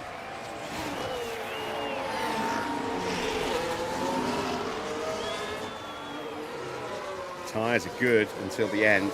They're easily good enough to the end. I could even go a bit more aggressive on them. Let's do that.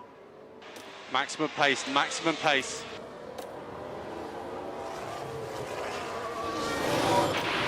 Want as much grip as possible for Schumacher.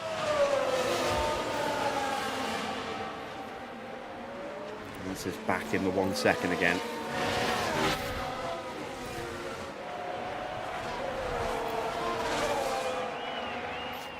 He's so much quicker through La Rascasse than we are.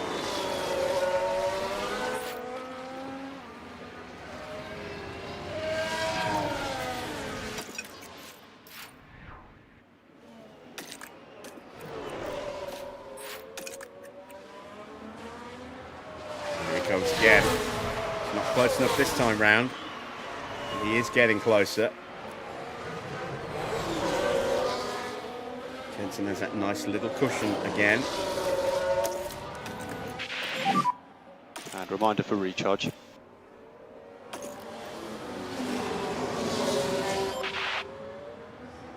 This is going to be a really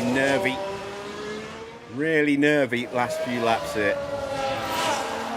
And we might catch Senna actually with Jensen. That would be a fly in the ointment that I really didn't need. Hamilton gets back in that 1 second window again.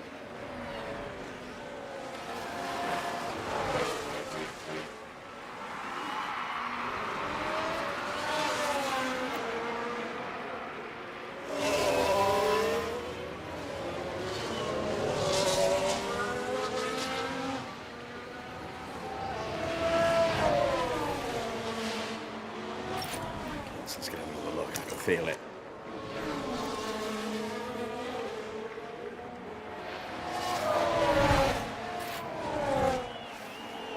Yeah, he would have had a look. We shut him down. Still keeping the two Mercedes at bay.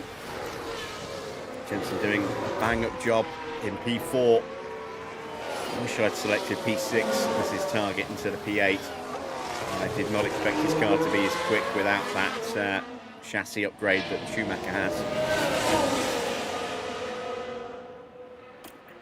Oh crap, have I left the window open again? Almost.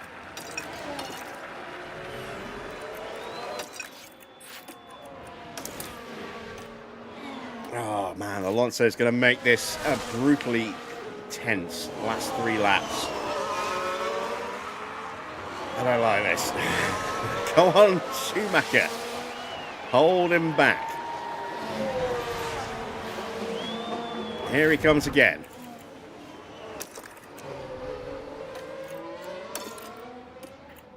Now we're going to have to use that extra little bit of tyre just to make sure that we don't give up the position in a bad spot.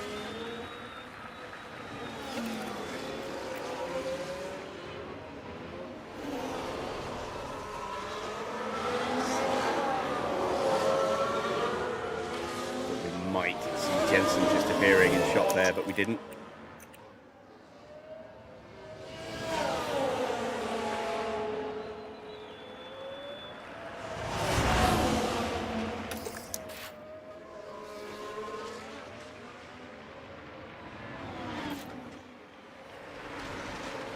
Did just see him coming down the hill there. Better way.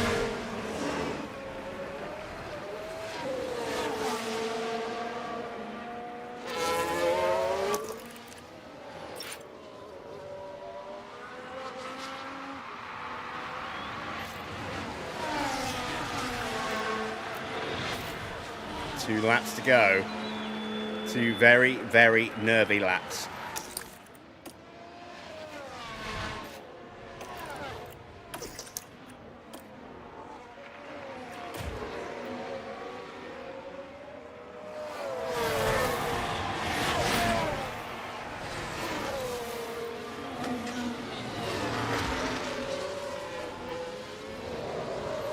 We got this, boys. We got this.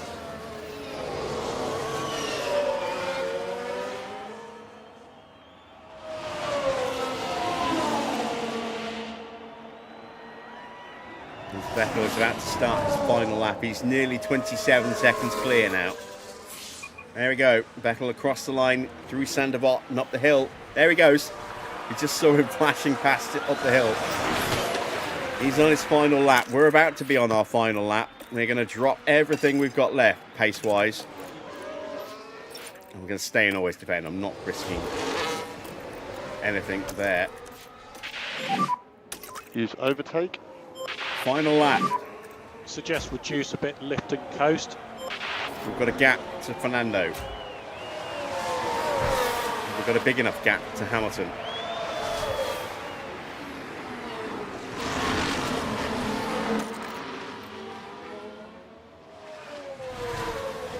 I think we do. Hamilton under pressure from Di Resta again. That's good. That helps. Time management looks okay. We're now 1.6 seconds clear of Fernando. Just need to keep it together for the last few corners. Out of the tunnel for the last time, into the Nouvelle chicane. We're now nearly 2 seconds clear. Through to back. And the swimming pool. It's just Larascas and Anthony Noakes to go. And Red Vettel Bull crosses the line to crosses win. the finish line first.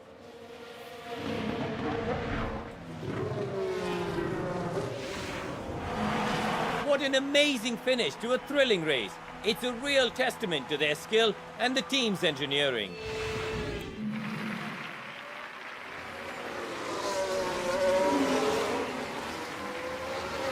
Final corner. Pushing for the line. Schumacher's going to take second place here today. What a fantastic result. And Jensen's going to bring it home in P4. We couldn't quite get a double podium. We couldn't really quite get the win. It would have been very hard to stay ahead of Vettel if we had got ahead of him. But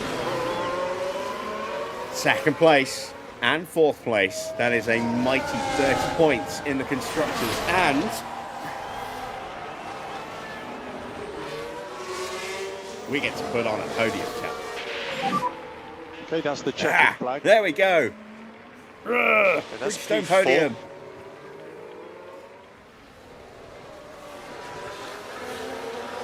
Yeah, Happy great job. days. Happy days. When you park up, you need to turn the car fully off. So kill the engine, wait 5 Didn't seconds. think we'd get to put and the cap then, on this switch it early on. since I got it, but yeah, there we go. What a fantastic drive from Schumacher to take second, and a great drive from McLaren Jensen driver without put in a that great upgrade performance as well. today. When he gets it for Canada, That was an things could excellent be very performance. They set out with a great strategy and it paid off with an impressive podium finish. Well, they've been waiting for this, haven't they? And it's only right that they make the most of it. Now, Karun, with that result in mind, what would they be feeling like down at McLaren? They'll certainly be pleased to have made the podium. A job well done for sure. And thank you, everyone, for joining us this weekend here in Monaco. For the next round, the teams are travelling to the Circuit Gilles Villeneuve for the Canadian Grand Prix in Montreal. confirmation then of the final result. Win number 3 for Sebastian Vettel. And with not a great result for Hamilton, that will make things a bit more interesting in the Drivers' Championship. Those two will now be level on 3 wins apiece, but we'll have points. Schumacher with a podium for us, up 3 places to take second place, 18 points for him. Alonso in third, Jensen in fourth. I think we were right to move Michael through. We almost managed to get ahead of Seb around the pit stops. Couldn't quite make it, and we couldn't quite get ahead of Jensen ahead of Fernando because we got stuck behind Valtteri. But I don't know if we'd able to keep ahead of him if we had got through. So second and fourth, I'm over the moon with that. I'm absolutely over the moon with that. Huge points for the team. Fifth place for Hamilton. He gained 5 places as well after crashing in qualifying in Q3 and starting from P10. Teammate Di Resta lost a couple of places. Stayed out probably a little bit too long on that opening set of tyres. The hard to medium with a very late stop did not work for him. He got the fastest lap, but got stuck behind his teammate and couldn't find a way through. Perez, a great result for him and for Caterham. 6 points for Caterham.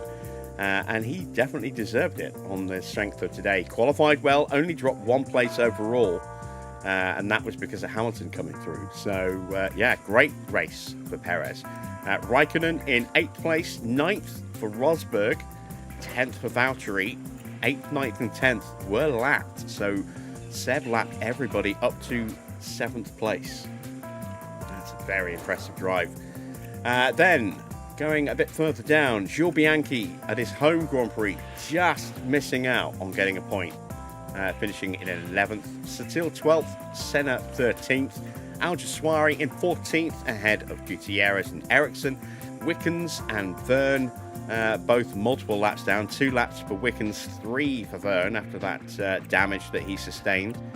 And 4 retirements. We had Maldonado and Ricciardo taken out by Maldonado at turn 1 at the beginning of the Grand Prix. Romain Grosjean, what happened to Grosjean? I'm trying to remember. He stuffed it somewhere. Where did he stuff it?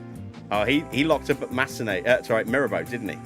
He locked up and took the car out at Mirabeau. And Nico Hülkenberg broke his wing at Portier, was able to carry on back round to the start of the to the pit lane, but had to retire. More than enough damage on that car to stop him from continuing. Let's see what that has done then to the drivers' standings. Seb moves top over Hamilton by 5 points. 3 wins each now, but 2 extra podiums for Seb. And we've got ourselves a two-way title fight at the moment. Alonso with some decent points, closed the gap on Hamilton by 5, but obviously lost ground to Seb. He's on 87 points. Schumacher moves above Paul di Resta onto 55 points. So making some progress, closing in on everybody but Vettel, and getting himself towards the title picture. I don't think we're going to be able to make it this year, unfortunately. But we can certainly get the team into 3rd place by the end of the year. Di Resta now in 5th place with 51 points. No points for Hülkenberg, thanks to his retirement. He stays on 36 points. And Jensen now at 2 places, moving past Maldonado and Nico Rosberg onto 32 points, level with Rosberg, just 4 behind Hülkenberg. Excellent for him and excellent for us. They see Grosjean on 18 points, as is Sutil. 10 points for Bruno Senna and Kimi Raikkonen. Then it's 9 points for Ricciardo. Perez gets his first points of the season in 6th place. With 6 points today for 7th place. And then it is Valtteri picking up his first point of the year as well. Jules Bianchi is 17th, 18th for Esteban Gutierrez. Suari in 19th, 20th for Ericsson. Then it's the 2 Marussia drivers of Verne and Wickens at the bottom of the standings. Let's see what the constructors look like, shall we? It is Mercedes still top with 154 points. They picked up 18 this weekend. 25 points for Red Bull. Sees them close the gap by 7. They're on 138 now. They are 16 points behind. Ferrari on 119. And look at that. We scored 30 points. We're now up to 87. Still a little way behind Ferrari, but we closed the gap by 13 points. We are now 32 points behind them. And more importantly, we've opened up a 33-point gap over Sauber. So that takes some pressure off. Lotus still on 28 points. No points to them either this weekend. Force India move above Toro Rosso by a point. They're now on 10, with Toro Rosso dropping down to 8th with 9 points. Caterham's first points of the year and Williams' first points of the year both see them moving up in terms of the point tally, but staying where they were in 9th and 10th. And it's Marussia, the only team now yet to score. Let's take a look at the pit stops. We were pretty good here with one of our cars. 2.2 seconds for Jensen. Schumacher's 2.4, only good enough for 9th, but that's still 2 cars in the top 10, 20 points today. Hamilton gets 25 points for Mercedes, but only Hamilton. No points for Rosberg. Sutil in 3rd for Lotus. Red Bull 4th. Caterham 5th. 6th for Toro Rosso. 7th for Force India. Marussia 8th. And Williams in 10th. A lot of teams getting some points today. Standings look like this. We stay top. We picked up more points than most. So we're on 160 points, and we are now 66 points ahead of Red Bull, having stretched our lead over them by 8. Mercedes up 2 places into 3rd on 85 points, 3 ahead of Caterham, who dropped down into 4th. Lotus also down a place into 5th on 82 and 77 respectively. Then a big gap back to Sauber and Toro Rosso, both on 27 points. Sauber 6, Toro Rosso 7th. 2 points behind, Force India with 25 in 8th. 9th is Williams with 15. 14 points now for Marussia, and Ferrari still have yet to score a single point in the pit stop competition. Their pit stops are atrocious, and I do not know why. They have improved their fastest pit stop from 3.6 to 3.59. So they've shaved about 2/10. No, about 200ths off their pit stop. I think they were 3.61. So they've shaved a couple of hundredths off, but they're still woefully slow. And I don't understand why. I really don't. In the stops there, you can see we made just the one because we went for that one-stop strategy. I think it was the right call. I think a two-stop we could maybe have had ultimately more pace, but we would have had a lot more traffic to deal with, and I don't know if we'd have been able to clear it. I mean, you saw how long Jensen got stuck behind Valtteri on old tyres. So I think the one-stop was the right call. It's just a shame that we did get that hold-up of many laps behind Valtteri before we were able to squeeze through. Otherwise, we could have had a double podium, possibly, today. We certainly could have let Fernando, or kept Fernando at bay for a little while and given Schumacher a chance to disappear into the distance a bit. Never mind. Both drivers do hit their targets, 3rd and 8th. So then we get a nice 1.14 mil added to the bank, about 1.15 when you round it up. No contract bonus to pay out for Schumacher because he didn't win. And let's head back to HQ and see how things are looking for Canada.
All right, here we are then, back at HQ.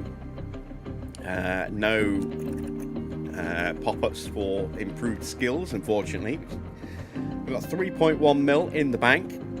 That's not bad. That's enough to get another intense part going if we wanted to. I might do. Maybe taking the pain of not having a particularly good underfloor on this round for potentially a better one next time round would be worth it. We've got some things broken on the car. Some stuff has worn out. Let's dive into the inbox and see if we have to spend any money first of all. Monthly affiliates update. Schumacher Jr. has gained a point in braking and 3 points in adaptability. And 2 points in accuracy as well. We need to change his training, I think. Tom Blomqvist has gained a point in braking and a point in accuracy. And Ben Barnicoat, a point in cornering, a point in control, 2 points in smoothness, and then a point apiece in reactions and accuracy. Very nice. We also get a point in accuracy for Nick de Vries as well. Not bad. Timo Glock and Nick Heidfeld stay unchanged, and Oliver Turvey picks up a point in accuracy. Bad. Developments updates on our main drivers. Have we got anything out of these two? No. I didn't think we would. Especially with a worn-out simulator as well. Post-race data, according to Adrian Newey. Let's have a look. Just the one thing that failed, a rear wing. That's all right. We've got a couple of spares. That's good. Predicted finishes. 5th, got 2nd, 9th, and got 4th. Yeah, we could have been more aggressive with target for Jensen there. Maybe we'll do that for Canada. He will have the new chassis at Canada, so he will have a little bit more speed and a bit more downforce as well. It depends, I suppose, on what upgrades, if any, other teams bring to Canada. It's only 4 days away, so we won't have to wait long to find out. Of course, the board came along to that Grand Prix, and boy howdy, what a great result to get in front of the board. They better be delighted with that. Let's have a look. They were delighted that we now have reduced confidence loss, so we can get another good result in Canada. Then maybe we can actually get them out of low confidence and up to medium. We've got our second podium of the season now, so we are 1/3 of the way through the long-term objective. We have 15 rounds, no, not 15, 13 rounds to go, and 4 podiums. So that's an average of 1 every 3 races with a spare. I don't know if we're going to be good enough to get 1 every 3 rounds, but I think we should be able to get 1 every 4 rounds. Sorry, no, yeah, 1 every 3 rounds, because we need 4 more, don't we? We should be good enough to get 4. Whether we'll get them in that 1 every 3, or whether we'll get a little cluster and then none for ages, I don't know. Let's have a look at the upcoming calendar and see. So Montreal next. We should hopefully go well there. It's going to be a little bit of a gap, I think, to Austria. Might struggle. Depends if it's going to be wet and whether or not we actually do get any upgrades for other teams going into Austria. Silverstone, again, same kind of thing. You know, on paper, potentially going to be very good, but it all depends on whether other teams have brought upgrades by then. Mexico, same kind of story. Mexico are stand-in for Sochi. Then we've got Hungary. That track is probably not going to go very well for us because we're still struggling a little bit in downforce. We're better than we were, but we don't have enough to be really right at the front on a circuit like that. We desperately need as much downforce as possible, and we don't have enough yet. But the fast circuits, like Spa, with our current top-line speed advantage and our decent high-speed performance, and a very strong DRS as well, best DRS at the moment, and pretty good tyre wear and dirty air performance. That could be a good track for us this year. It was not last year. Monza, again, we should hopefully be really good at Monza. Likewise, we don't have Vegas, do we? Then we're into the tracks that are going to be a bit more awkward for us, where downforce is going to be a lot more important. So we've got a couple of races where we might get some good results depending on what the rest of the grid's doing with their upgrades. If we can get these results done before they bring upgrades, we're in with a really good chance. Budapest is going to be a horrible one for us. Spa could be good. Monza should be good. And then from Singapore onwards, then it gets a little bit more... In fact, actually, no, that is our stand-in for Sochi, isn't it? Miami. So what is Mexico a stand-in for? I can't remember. Let's quickly Google that, because I cannot remember what that race is standing in for.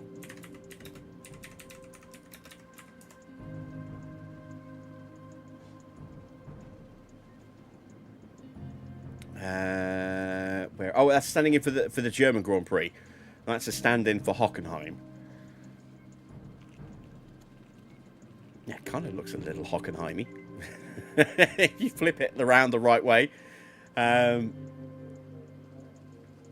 that'll be our stand-in for Hockenheim, and that's our stand-in for Sochi.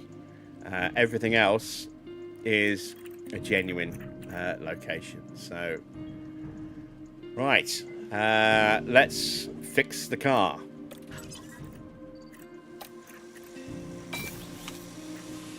There we go. That was our last spare, actually. So we're going to need to make an extra one, at least.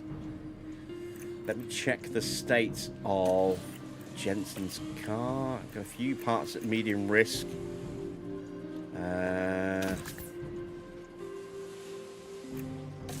Don't have the new suspension yet. We do now have that new chassis for Jensen. Let's go ahead and install that. One less car part to worry about. So we are going to need more rear wings. Got spare side pods. Don't have spare suspensions, but we are close to getting new ones on the car. Let's see. 1 day for one. So we'll have a new suspension for Schumacher going into Canada, and then Jensen will get it for the race after for Silverstone. And we've got spare underfloor 9 days away. Sorry, spare chassis 9 days away. Spare underfloor just a day away. That's good. I don't really want to go into Canada without a spare rear wing, so we will hold off on another part for now. I will make 2 more rear wings. There we go. And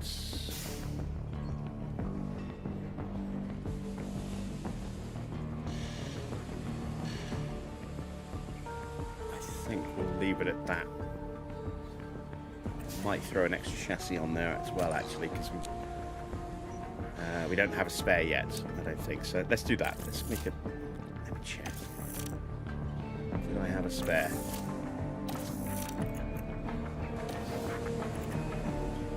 No, I don't. I've got my spare on the way. So yeah, we'll throw an extra chassis in there as well, because it might be a while, especially with these taking 9 days, 10 days to build.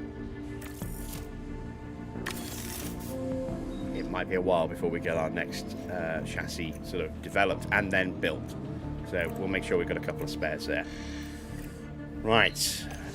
What is left to look at? Let's quickly check the state of our facilities. We know the factory's in bad shape at the moment. Can't really justify the $4.5 million it's going to cost to refurb it. So that's probably just going to rot now. The car part test center upgrade, 8 days away. Race Sim is probably going to rot now as well. Team Hub's getting close. That's a bit more important to improve. And look at the boost we're getting here. We're getting 142% thanks to sponsor funding. I think we've got 2 separate sponsors that are both boosting our Team Hub at the same time. So yeah, our team development is hopefully going to be going gangbusters. 19 days till the hospitality refurb is done. Everything else here is safe for a while. So let's advance time. And that is the end of the month. We're at 2.3 mil. So we didn't really make any money. We got a lot of young drivers, haven't we? Oh, speaking of which, I need to sort out Schumacher's training, don't I? Because he's on short-run pace, and the one thing that he really needed to boost isn't getting boosted. That's his braking. So let's go with that. Braking control, overtaking, and defending. There we go. He's not going to get in the car anyway. This is our final season with this file, unfortunately. Just don't think it's going to work very well in season 3.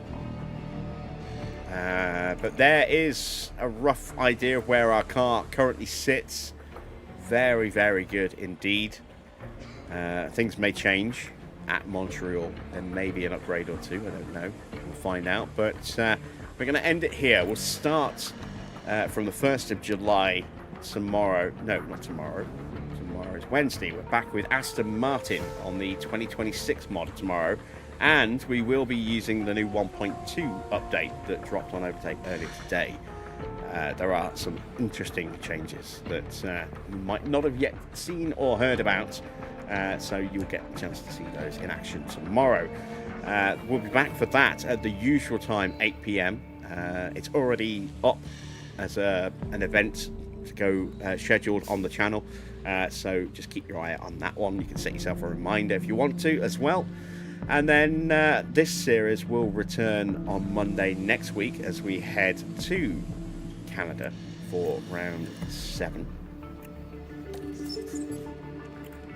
Let's get back to the home page. There we go. So yeah, round 7 next Monday. The rest of the week, Wednesday, Thursday, Friday, will be on the 26 file, as I said, with Aston Martin. All 3 of those streams have got a scheduled event programmed into the channel already, so you can set reminders on all 3 of those now if you wanted to. If you have enjoyed tonight's stream and you haven't already done so, then give us a thumbs up. It would be much appreciated. And a little bit of love for the podium cap, maybe, as well.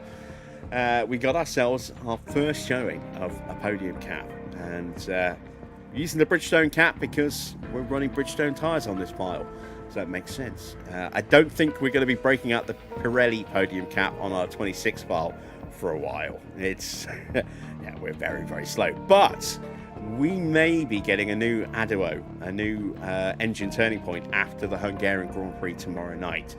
So we might see a little bit of extra engine performance coming our way on that file very, very soon. Don't forget to tune in for that tomorrow to find out. Yeah, don't forget to hit that subscribe button if you're not yet subscribed. You can also click the bell for notifications for the start of our live streams and anything else that goes live on the channel or drops on the channel. I hope you have enjoyed this. I will be back, as I say, usual time tomorrow, 8 PM for round 5. I think round 6 maybe. The next round of our F1 2026 file with Aston Martin, as I say, using the new 1.2 update that dropped on Overtake earlier today. Until then, that's it from me. Thanks for watching. I am Jim Bob, and I'll be back with some more F1 Manager very soon.